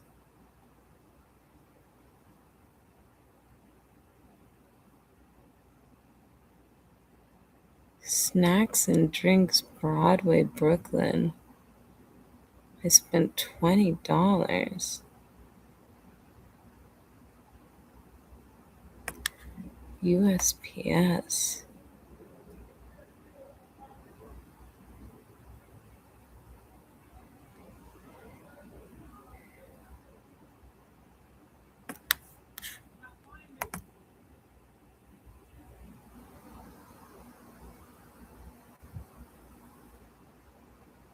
Women's accessory and specialty. Okay, that's not real.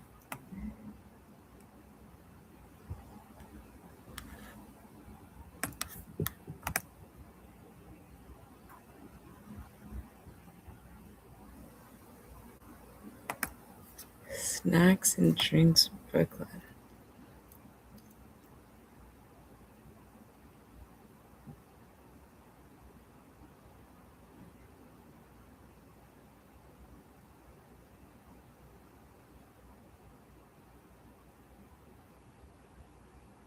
Oh, I know what that is.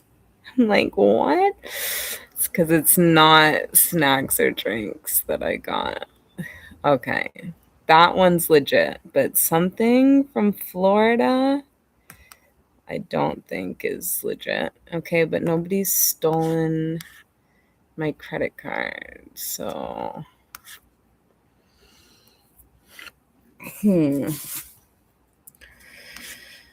I guess that's good.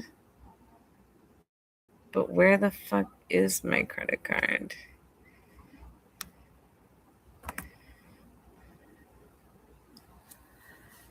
Oh, God.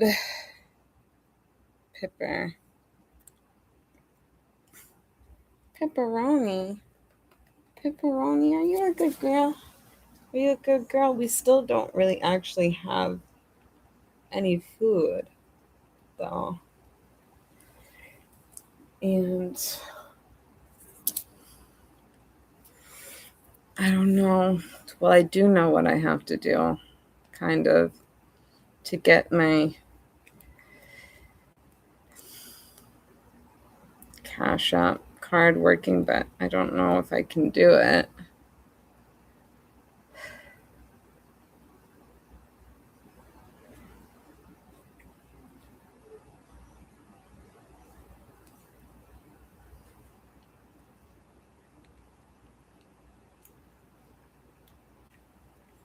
Love it.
can't believe this.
Hey, hello?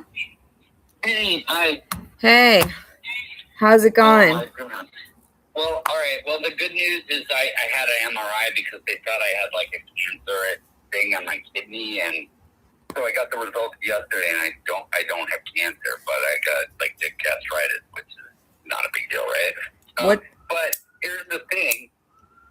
So Chris Valverde has been texting with Veronica Kim, and then every time he does that, even though I'm just trying to get away from this shit, he posts more fucking shit threats, and then she like posts the screenshots, and I'm trying to get it through fucking Chris's thick, fucking idiotic brain that I was like, you gotta watch Squid Game because the only way to fucking win is to not play.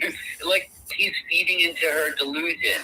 And I don't think anybody gives a fuck besides Alvin and my friend Patrick and San Diego and Mario. I mean, you, but like, it's that how much this shit is affecting me because he's fucking egging her on and then she keeps attacking me, you know? And it's fucking terrifying. I have not slept in How is she attacking you? I saw some of that.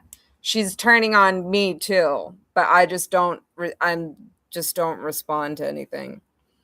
I don't respond to anything either, and I hadn't looked at it in days. But then when Chris told me he's been talking to Veronica, and I'm like, dude, I know because like I fucking saw this shit when I looked at it. I was like, oh, cool. There's nothing about me. Oh, fuck. And it was like, he talked to Bill Woodward. You know, like he's making this fucking so much worse. Yeah. And it has to be, and it's fucking horrifying. And I feel like nobody gives a fuck about my fucking mental state here. You know, like when he does that, and I hung out with Chris, and I thought we were gonna have a nice day. I haven't seen him in a while. Sometimes he fucking annoys me, and I'm like, why am I even friends with you? But then, you know, he got paid. He owes me some money. We went to Twin Oaks. We smoked weed.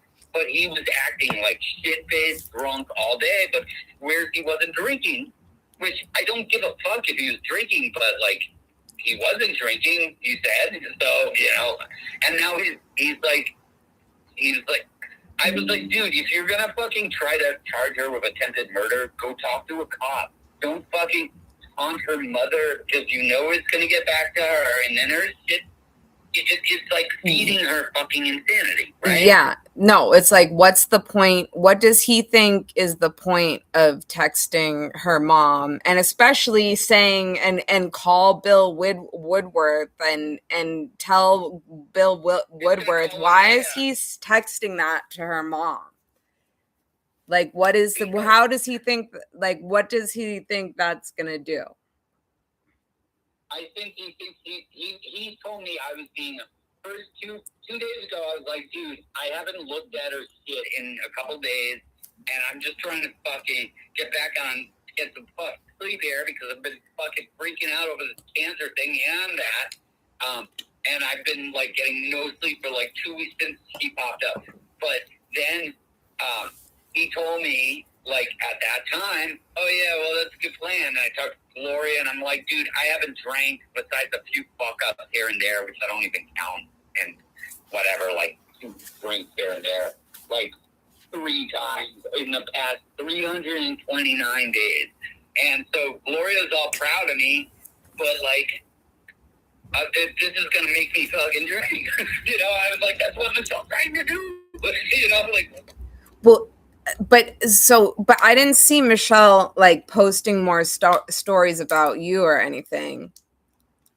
It's that she has taken that one so fucking vile shit and posted it, spread it so far across all of her reach on the internet that it's fucking everywhere. Like, there's no way to keep reporting it. I can't report it because I have her blocked, but I keep asking people, like, the best thing you can do is just report it for fucking cyberbullying because it is. It's torturing me. It's ruining my life. And I feel like people are, like, Chris Valverde in particular is not taking my fucking mental health into account here.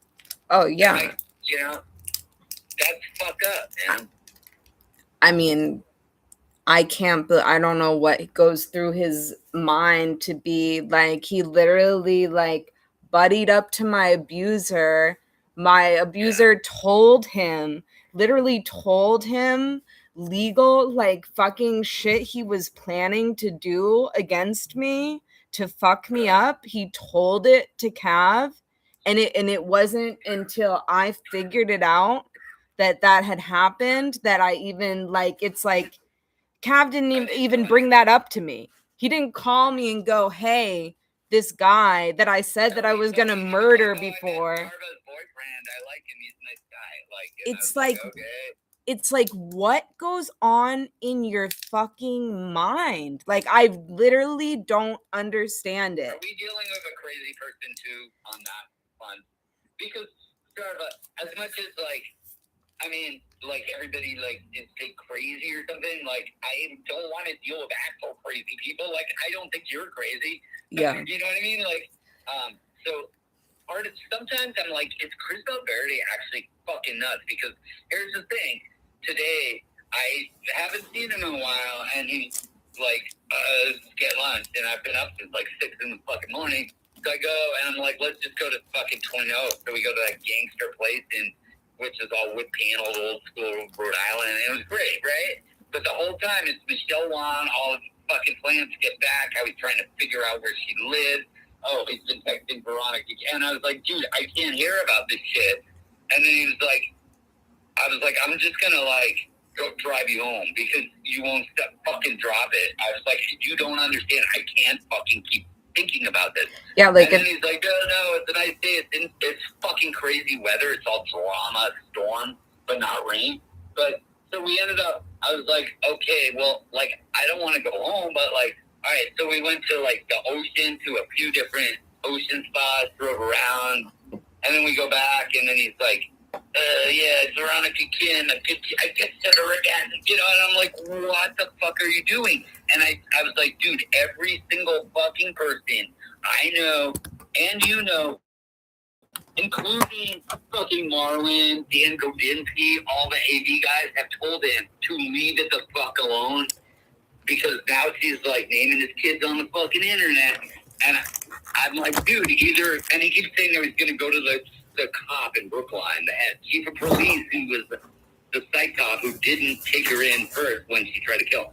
So, honestly, everybody, Alvin, everybody has said, my sister was like, I fucking hope, first of all, my sister was like, I'm proud of you, I'm glad you don't have cancer, and hopefully Chris is leaving it alone, because that's just playing into her fucking insanity, but he isn't leaving it alone. You know?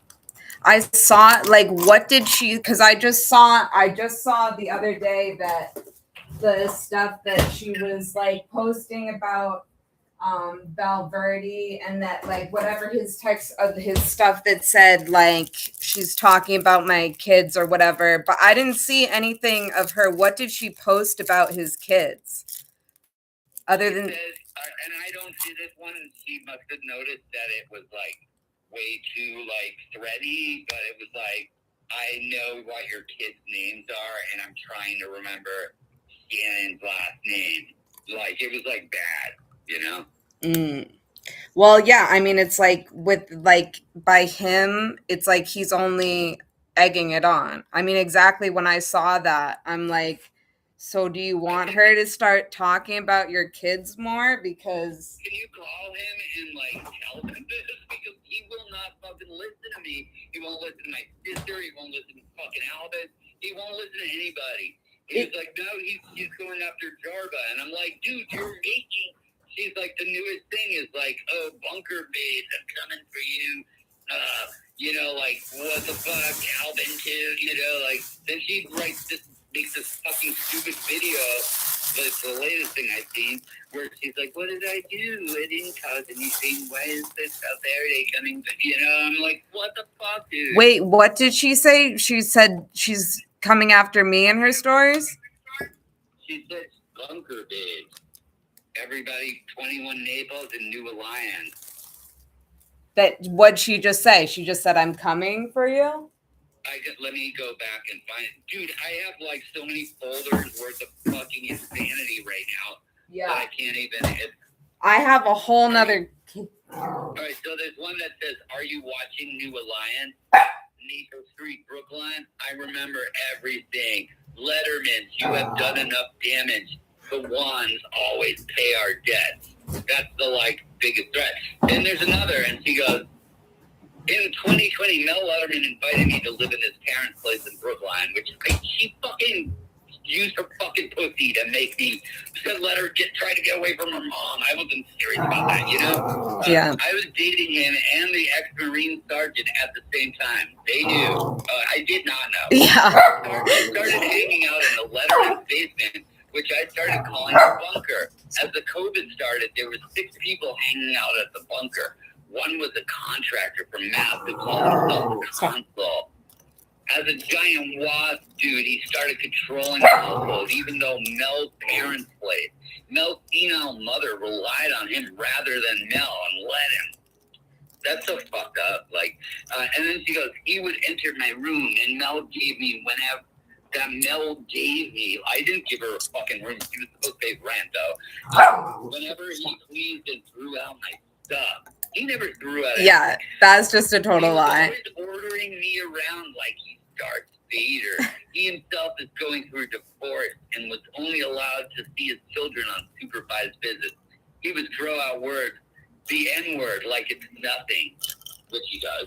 And I keep fucking getting on for that, and he used to call me a fucking libtard, which I'm like, fuck you, man. But it ruins his credibility. He's like, I don't mean it. And I'm like, dude, I don't want to be seen around you.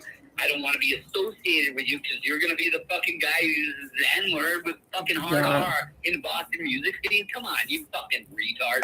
But then he says, he would throw out the N-word like nothing and seem to be proud that his stepfather was in the mob. He's been lurking on my Instagram. Yeah, she got something. It's like the thing actually is like, and luckily he doesn't do that around me, but I must have really freaked out on him if he ever did it. To me all the time, and then he calls me a libtard. Yeah. No, he's not an honest person, and he's drank and lied to me about it before too, which is a weird thing. So today he seemed like he was fucked up all day, and he kept swearing he didn't drink. I'm like, he's done that to me before, and it's like, why lie? Like, it's weird because I don't think he does that all the time. Like, I don't think he's secretly drinking all the time, but he's done that. I've seen him do that at least 2 times where it was like he drank straight alcohol, like he was so fucked up and saying that he hadn't drank. He was being belligerent. Yeah. I asked him point blank, when we were going to get lunch, and I'm trying to be fucking calm, and he's yelling the whole way in my face while I'm driving, and then I was like, dude, have you been drinking or something? Like, I'm not giving you shit, but and he was like, no, my mom asked me that too. And I was like, well, you were acting like you're drunk and fucking, he's being belligerent. He's starting yelling out the window of my car. He's like, what the? Yeah. I might have to distance myself. I hate to say this because Chris has always been a good friend to me, and even though he's sometimes a fucking douchebag, I consider him a close friend, and I love him like a brother. But I don't know if I could be around this if it's making me worse about this Michelle situation. Yeah, well, I'm planning on coming to Boston sometime, definitely at some point this week. I think I have this hearing or something that might mess it up a little bit. I'm trying to figure that out today, what my plan is for after Sunday and on. And I was it's I would go to lunch or something with the two of you and try to have it would be worth it to me because it's usually it's I feel like I've been alone in total frustration and with Cav with how he keeps trying to act towards me and how he tries to show up or insert himself in my life and like this. And it's like I don't want to be, it makes me look like a crazy person. And it's like it's that's how I feel like right now. Yeah. Dude, and he's okay with you or me freaking out and looking like a crazy person, but it's like you're like instigating that, and really like you don't face yourself, like you're not like you're okay with like narratives that don't match up and don't make sense. And like I told him every single person has said my approach, file a police report, block, and then ignore is the best way to get her to stop. It's the only approach for you, especially because it's like this is your real life. This is your real like person that you fucking asked to marry you, that you were like willing to like put up with and go through a lot to be in a relationship with her. That wasn't like, it's like for whatever it was and whatever like things made you attached to her and whatever there wasn't any part of it where you were trying to like take advantage of her or be like inauthentic. Like it's like you weren't getting anything, you weren't manipulating or getting anything like covert out of that relationship. It's like you maybe like you had like there's things that attracted you, you know, that there might be things that you want to work on in yourself of like the engagement thing, like that wasn't a real thing. Like he fucking started writing that when he was locked up in fucking mental ward. And for me, dealing with somebody with borderline personality disorder, the path of least resistance is the best way to deal with it. I've been on the fucking Reddit of post. I mean, I've been, you know, it's not just me. So, and this, regardless. But it's somebody, this is a person that you were in a real relationship with, an intimate relationship with, that you went through hell with your friend, with everything, like just being in it or trying to make it work. And like that you have like, this is like who has personally abused you, and you have a real experience and real trauma from that. The same way like me and my abuser that like, and it's like, for Chris to like have a fun time fucking with that person, or to turn around and have a fun time yucking it up and talking about what an asshole I am with the dude who's currently abusing me, who like I have all that personal history of abuse from, is like I had no idea. Fucked up. Oh man, yeah, I don't know. Well, I think I might have to like, I don't know what to do because I'm fucking alone here, and I feel like this is just like all encompassing my life, and I cannot get any fucking sleep. It's what sober for this, you know? What she's doing is ridiculous, and it's not gonna last. It doesn't have legs. It's not gonna be. But this is the other thing I want to say is in that thing that you read, in the thing where she confabulates whatever about Cav, that he was going through a divorce at the time and he was only able to see his children at supervised visits. It's like that's actually a compliment to him. Like she got the facts wrong and she made him seem better than he is and then he was. It's like is he actually upset about her saying that, or is he just like having fun fucking with her? Because it's like you should let that go over and let that be the worst thing that someone says about you, because she actually got it wrong, and the reality and the truth about you during that time is so much worse than that. You should be happy. The thing is that he thinks like that he's gonna get her charged with like attempted murder over the bottle thing, and I'm like, it's ridiculous. He's been talking about this for years, and I'm like, if you're gonna do that, just fucking do that. Yeah. Don't fucking make yourself look like a fucking idiot. Yeah. Just playing into her game. And I told him, and he's like, nobody cares about me, and I'm like, dude, you didn't die. We're glad you're fine. Your prerogative. What? You didn't die, and we're glad you're fine. It's like, it's not, no, you have, you know what? It's like, see your fucking kids. Like, it's like people that care about you don't care about the fact that you didn't get hit in the head with a champagne bottle by Michelle Wan when you were making fucking crazy videos with a person with obvious severe mental health issues and doing Letterman's War and having fun with like a social terrorist that was like who your best friend thought was like the love of his life, and like cause it's like that wasn't fun for me. I wasn't having fun with all of that at all. That was never fun for me. And I told him that I was like, you've done shit like this before, but then he's so taken aback, like I can't believe she's doing this, and I'm like, dude, you can't. Different than your Letterman's Word redux, but the guy doesn't fucking listen. And my sister, I think, kind of gets it because I told her yesterday, I was like, Chris is now really fucking upset, and he's acting mad at me that I'm doing nothing. And she's like, well, that's just fucking stupid. And I would hope Chris would like care about you enough to realize what a fucking situation he's putting you. You know what I mean? Like, yeah, I can call him. I'll call him. What's that? I'll call him.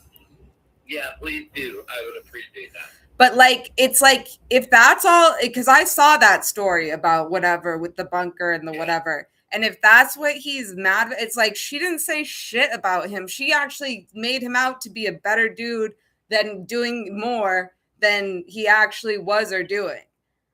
Well, here's this whole thing about like, oh, she mentioned my kid. But here's the thing. First of all, don't repeat this, but he's a shitty fucking father. Obviously, we all know that. That's like a given. But the other thing too is like he's trying to say the other day, like a couple weeks before this all happened, how people that didn't have kids shouldn't have no right to exist and are just a waste of fucking resources. Oh, yeah. You know, I was like, fuck you, man. Like, when he calls, like, people liberal, I'm like, dude, use a fucking real word, because when you say liberal, you sound like a fucking idiot. Like, I might have to fucking not be friends with him anymore. I think he tried to put it on me at one point that I should have had, that Frankie always wanted to be a father, and that I should have had Frankie's child, and that was like some kind of cause of... It's like, are you fucking kidding me, dude? I think Chris might be actually fucking crazy. Alvin just said that. He was like, I think Chris might be kind of like, I mean, I know he's bipolar. He doesn't admit to it. And, I mean, I love the guy. I do love Chris like a brother or something, but his mom told me, his brothers told me, he is fucking bipolar. I've seen it, you know.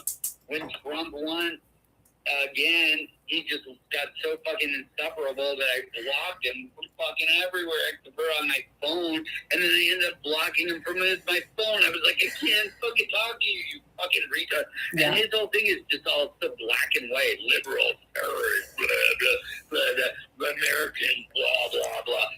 Sometimes I don't want to be associated with him, and I was trying to explain to him in the day, when he was talking, I was talking about how it's shitty. He said you said the N-word, but that's on you because you're fucking calling people niggers with a hard R on the fucking fly whenever the fuck you want. And for me, as a musician in Boston, like, I don't want to be associated with that shit, and it makes me look bad, you know? Like, and he just doesn't get it. He's like, well, you're liberal, you know? Like, fuck you, man.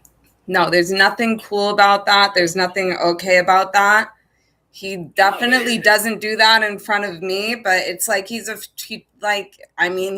says all kind, like, it's delusional, the stuff that he says to me. I don't know. I think, I mean, if you want to call him, that would be great. Just tell him to leave me like that. Tell him, can you please just convey, like, don't say you talk to me, but convey that I need to fucking take care of my fucking mental health. Like, in the middle of all this shit, I get a fucking call, and I have Michelle Beaudry, who fucking ruined fucking my life for the past 8 years, even more than Michelle Wan, but not as fucking scarily. She calls me and tells me she had a seizure at Market Basket from an unknown number. That's the only reason I picked up. Mm-hmm. Oh, I had a seizure in Market, and I told her, I was like, I'm so sorry, like, are you okay? And she's like, yeah, I was in the hospital for 4 days. And I was like, okay, well, you're good then. So, like, I don't think we should ever talk to each other ever again. And I fucking blocked her again that number, whatever. She has a fucking boyfriend anyway. And then also I was dating this fucking insane Appalachian witch who moved to fucking West Roxbury, and she's a fucking nightmare, and I blocked her too. I'm blocking everyone, you know, because I'm trying to protect my... She was like, you can just have a little bit of... I was sober for like 2 weeks. Like, I went to fucking rehab, and it was like, I'm really trying this time. I spent 2 weeks sober, and it's like, why don't you come over and just, you can have just a little bit of vodka. You know what I mean? I was like, fuck you, you fucking insane person. And she's also anti-Semitic, because of Appalachia, and she's not that hot. But either way, she just kept fucking texting me while this Michelle Wan situation is happening, while the Michelle Beaudry situation was happening, and I never responded, and then I finally just blocked everybody. I was like, I'm going to call my next album The School of Hard Blocks. Yeah. What do you think? That's a good name. Yeah. You have a whole story. You should write a song about every person you blocked.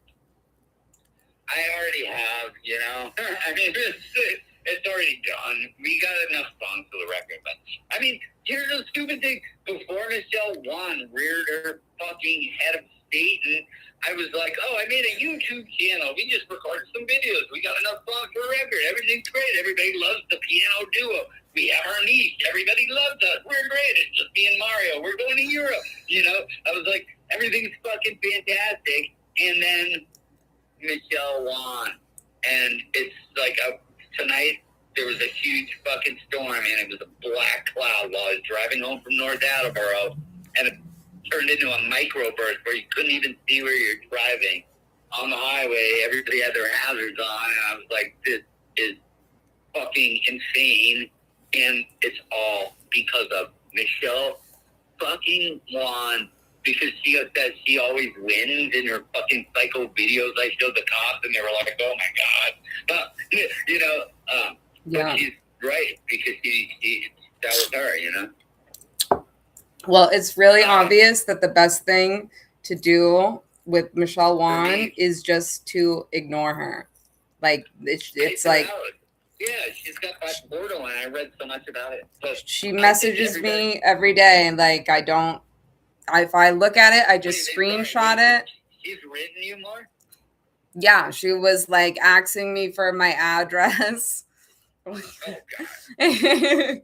So she can write me letters or whatever. She gave me her address. Then she wrote, then I like gone to a Luigi hearing and like had made a story about it. And she responded to that, he will never fuck you. And I'm like, did she listen to any of my reporting? Because like, No, she doesn't give a... But it's like she just wants like any kind of attention you're gonna give her. Like it's all gonna turn you. It's all gonna turn evil against you. But she's like hitting up anybody for any kind of interaction, and the only thing you can do is not give it to her. And then if you're concerned, yeah, and report it to the police. Exactly. So here's the thing. I know Steve Ricardo reported all of her shit. He wrote everything bad about everybody, me, cyberbullying me. I want that off the internet. That's the least of my worries right now. I don't want her to continue. But do you think if you could call Chris, and I'm sure he would pick up in a second because he's like, love you so much. Jarva's like his ideal. He wants to fucking marry you. But regardless of that, can you just like make it clear to him? You don't even have to say we talked, but that I am, like, I need to be left out of this shit because for my mental health, I will kill myself over this. I told him, I was like, dude, this is shit that makes me fucking want to fucking blow my brains out, you know? And he doesn't take that seriously. I was like, nobody fucking takes me seriously. Yeah. Well, it's like, right. So if like the thing was with him, if we could get him to like I will give him a call, but like if we did sit down with him, it's like if he just would have a little bit of self-awareness and like acknowledge some of these things, I feel like if we talk to, I'm willing to do that to like, all right, I would love to do that. You know, because it's like he just won't be accountable for his stuff. Because I love Chris. I mean, he's been there for me, you know, but he's not like the normal type of friend I would have. Like, his fucking weird politics, even though he claims he's not a Trumper, I was like, you just been Trump an awful fucking lot. But regardless of that, I like Chris a lot, and it just makes me sad that I'm like, why am I wasting my life getting stuck into fucking drama with somebody who I wouldn't even hang out with in reality because he thinks that liberal is a dirty word. Like, fuck you, man. I don't know. Yeah, if you could call him, please do, and call me back. Let me know how that goes. But I just need him to stop fucking torturing me with it because he is making it worse, and he thinks I'm being a fucking pussy because I'm not doing anything.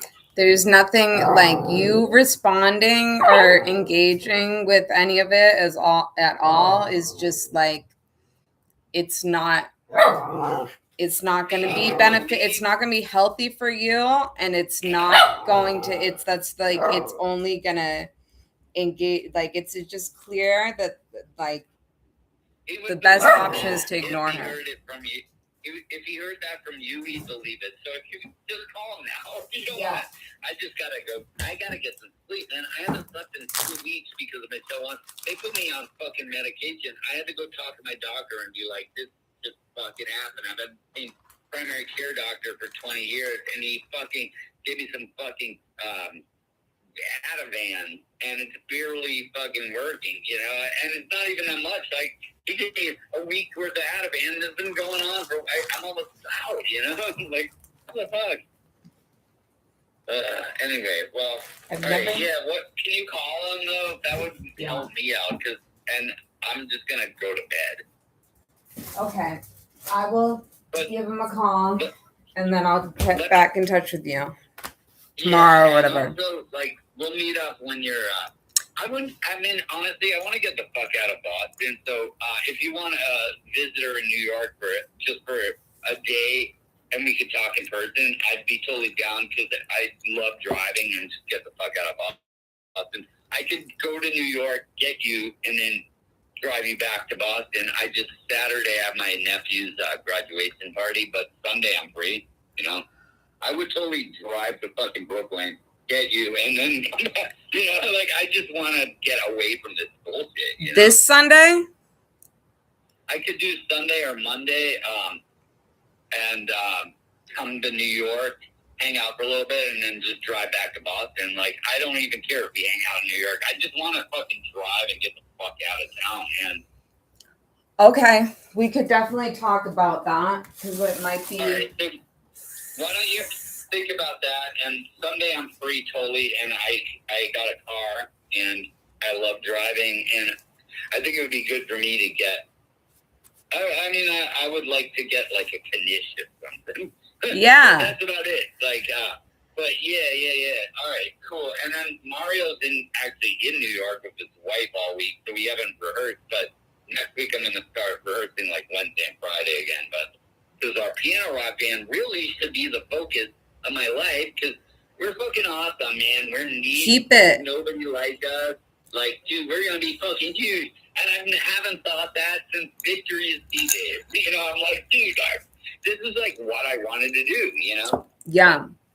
That's awesome. Anyway. Stay focused. And I love that. I'm like, no matter what, I told Mario, I was like, he's like, I've come around to this, and I love being just like the piano dude. And I was like, dude, I walk around town patting myself on the back, being like, I'm in the best fucking band in this fucking city all time. Yeah. Laughing, you know? It's funny. But it's true, though. I, like, have no qualms about what we're doing, and it's its own thing. It doesn't sound like anybody else. We don't have anybody giving me shit, because Mario knows that I'm a fucking brilliant musician, and I know what I'm doing, and I put my heart into it, and he does the same.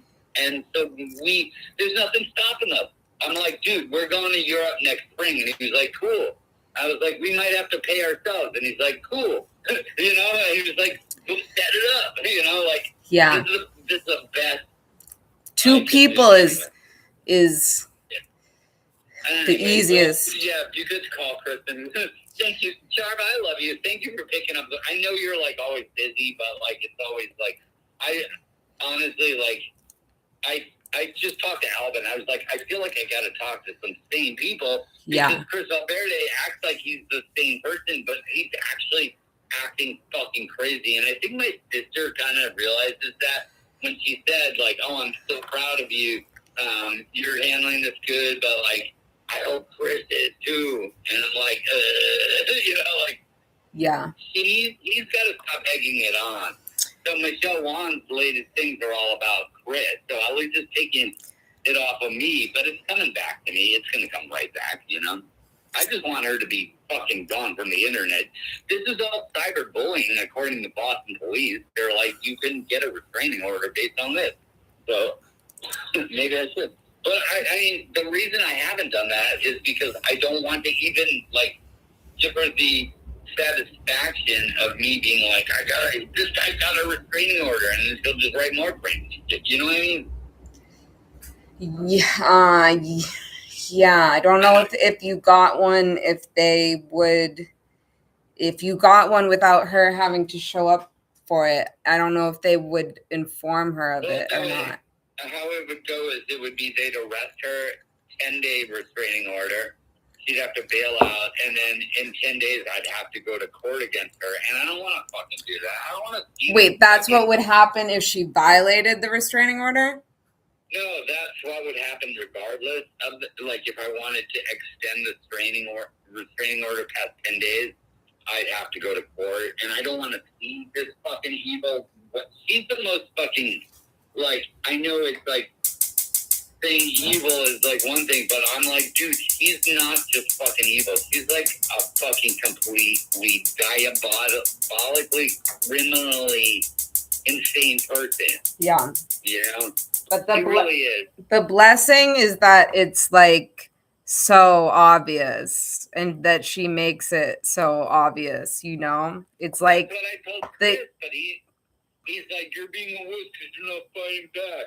We're Americans. We need to stand up to terrorists. And I'm like, yeah, he's dude, just you're into acting. it. When he starts going on these dumb shit like that, I'm like, dude, shut the fuck up. You're being a fucking retard. You know, not the, you know. He's like, just having fun with it. He's just embracing it. He just loves something like that. Why is he like that? Some convoluted bullshit. I don't know. And I mean, he's I acting get like it's the worst thing in the world, and I'm like, dude, all I want is for her to stop and get her fucking account taken down if she's not going to stop. That's the only thing I want, and I will go to court for that. Like, yeah, that's defamation. My band is my name. You know what I mean? It's like I can't have that shit floating around on fucking online. yeah, like it's different for like you or me if you Google our name and that pulls up. It's like, yeah, exactly. It's like if that pulled up for Cav, whatever. It's like it's a better version of his truth than the actual truth. It's like me personally, wouldn't mind watching Michelle tear Chris down. Think about this for a second, though, Jarva. If all right, so think about this. If you think somebody's Googling you, because I think somebody is right now out there Googling Jarva Land, right? And I think Mel G. Letterman or MC Letterman. Yeah. There's somebody Googling me, and I'm like, yeah, there's definitely somebody out there fucking Googling me because we both are artists and we like make like passionate art that's important, right? Do you think somebody's out there Googling Christopher A. Valverde? Like, no. So he doesn't think about that shit, you know? Yeah. Like, I told him, I was like, the reason why I can't have you hanging around with me, saying that fucking hard R's, and even if you say it not around me, it's gonna, like, come back because I hang around with you, is because I'm a fucking public figure. With my band, it's my name. And he's always been supportive of me playing rock and roll, you know? He's, like, all about it. So, like, I'm like, dude, like, he always loves his bones, and he always pulls his bones down in the car, you know? But I'm like, dude, do you not realize that we're not, like, I don't want to be on a fucking Netflix. I mean, maybe I want to be on a Netflix special, but I want it to make me look good if I am. And he is not adding to that. You know what I mean? Yeah. I mean, that's like a hard, like, that's why I would never want to be like tied to him, you know? Right. I told him he's got to stop that shit. He was like, well, I don't do that around people. He was trying to defend himself. This just happened like 10 times when I'm like, dude, the casual fucking racism and shit, can you just like lay off of that around me? It's so weird. He's like, why? And I'm like, no, does it offend you? And I'm like, I know you're not a fucking idiot, but you sound like a fucking idiot, and I don't want to be associated with you when you sound like a fucking idiot. You know what I mean? Like, I don't think Chris is racist. I honestly don't. Like, I think he is. I don't know. There's something weird about fucking conservatives, man. You know, like, I don't know. Anyway, Jarva, I'm going to go try to go to bed because I finally feel like I can and my sleep med kicked in. But Okay, well, I love you. I'm so glad that you called. I'm so glad we talked. And yeah, and if I don't answer for whatever reason, just call me again. Okay, but like, let me know what happens when you talk to Chris. But can you like just, if you could just get him to like realize how much this is fucking me up, like I can't sleep, dude. You know, like I need to sleep. Yeah. Anyway, all right. I'm going to try my best. All I'm right. going to call him Thank now, you. and then I'll talk to you tomorrow. Okay, sounds good. All right. Love Okay, you. And all we'll right. talk about New York. I could come Yeah. get you. That'd be great. That'd be so fun for me too. I'd be like, I'm going to New York. And I'll just go get a knish and drive back. You know? Like, If you so want to do actually, that on Sunday, that would be perfect for me because Sunday's good for me. I mean, I'm totally down for that. So if you want to do that, we'll talk tomorrow. But you call me tomorrow and we'll make a solid plan. Because right now my trazodone's kicked in and I'm like starting to drift off into like, you know, like that antholotic gland that you understand. I had a dog that had some trazodone. I wonder if I have I know any. they give it to dogs too. I never took it. Well, it's like it really like calms you down and it's like a tranquilizer, but it is not a tranquilizer in the same way that like Ativan's a tranquilizer. It's a tranquilizer where it's just like, it's called an antholotic, and it just kind of calms anxiety and like pulls you into the bed, like you get sleep, you know, like a warm hug, you know, something like that. I don't know. I'm kind of enjoying it. I've been on it off and on for years, but I have a song about it, so I thought that was good. So in the song it says, "Are you indifferent, disassociating? You've been through trauma, but you ain't hating." That's kind of what it does, you know? I'm funny. I think I'm a pretty good songwriter. I want to hear that song. I don't think I've heard that one. But it's my most viewed Instagram reel of history. I have it pinned to my profile. Oh, okay. So you can hear some of it. Yeah. All right. Okay, then I'll check it out right away. Yeah, give it a like. I'll give it a like for sure. Maybe a share. Well, I've had thousands and thousands of views. Give it a share. Yes. Oh shit. Then but if I give it a share, I know who's going to be in my DMs right away.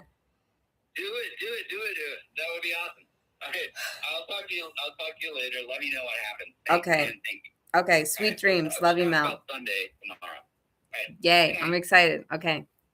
Bye. Me too. All right. Bye.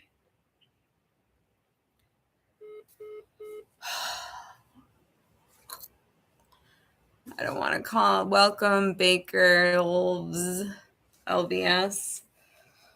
Fuck. Did I really totally lose my credit card? I must have. I had it in my hand. Did I not look enough? Should I have looked more? Fuck. But I don't have.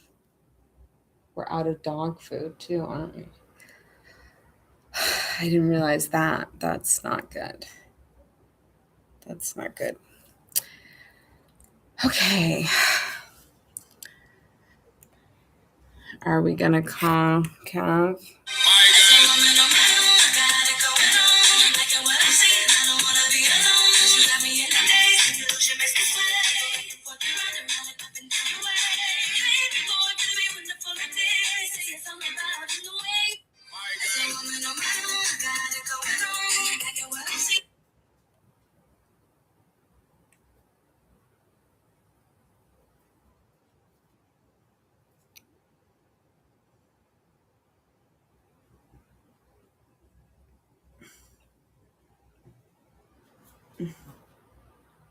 God, I don't want to call him. Oh, God.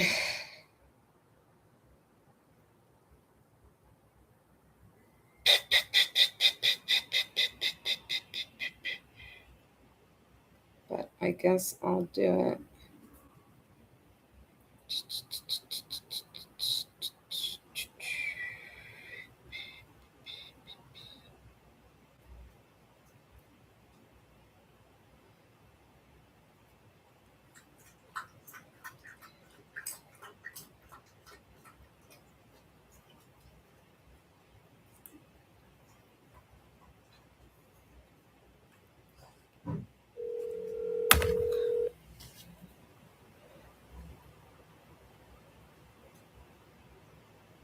Hello. Hello. Hi. Hey, how are you? I'm well. How are you? Fine. How are you? What's your deal with Michelle Wan? I think that I'm hoping that she goes away because she's bothering some people, and Why are you texting her mom about Bill Woodward? How does that make sense to you?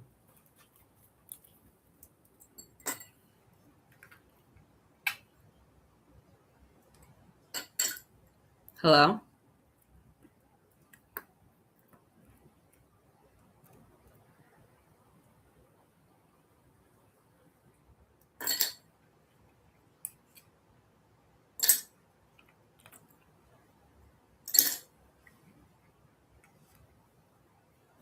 Your call has been forwarded to an automated voice messaging system.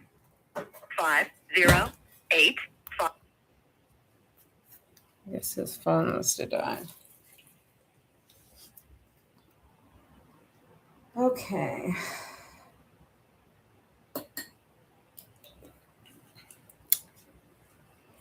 Maybe I should end this stream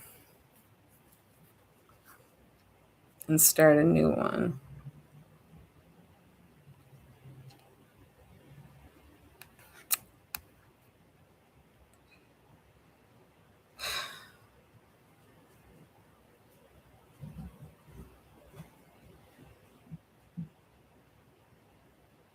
I'm going to end it at 2:47:13.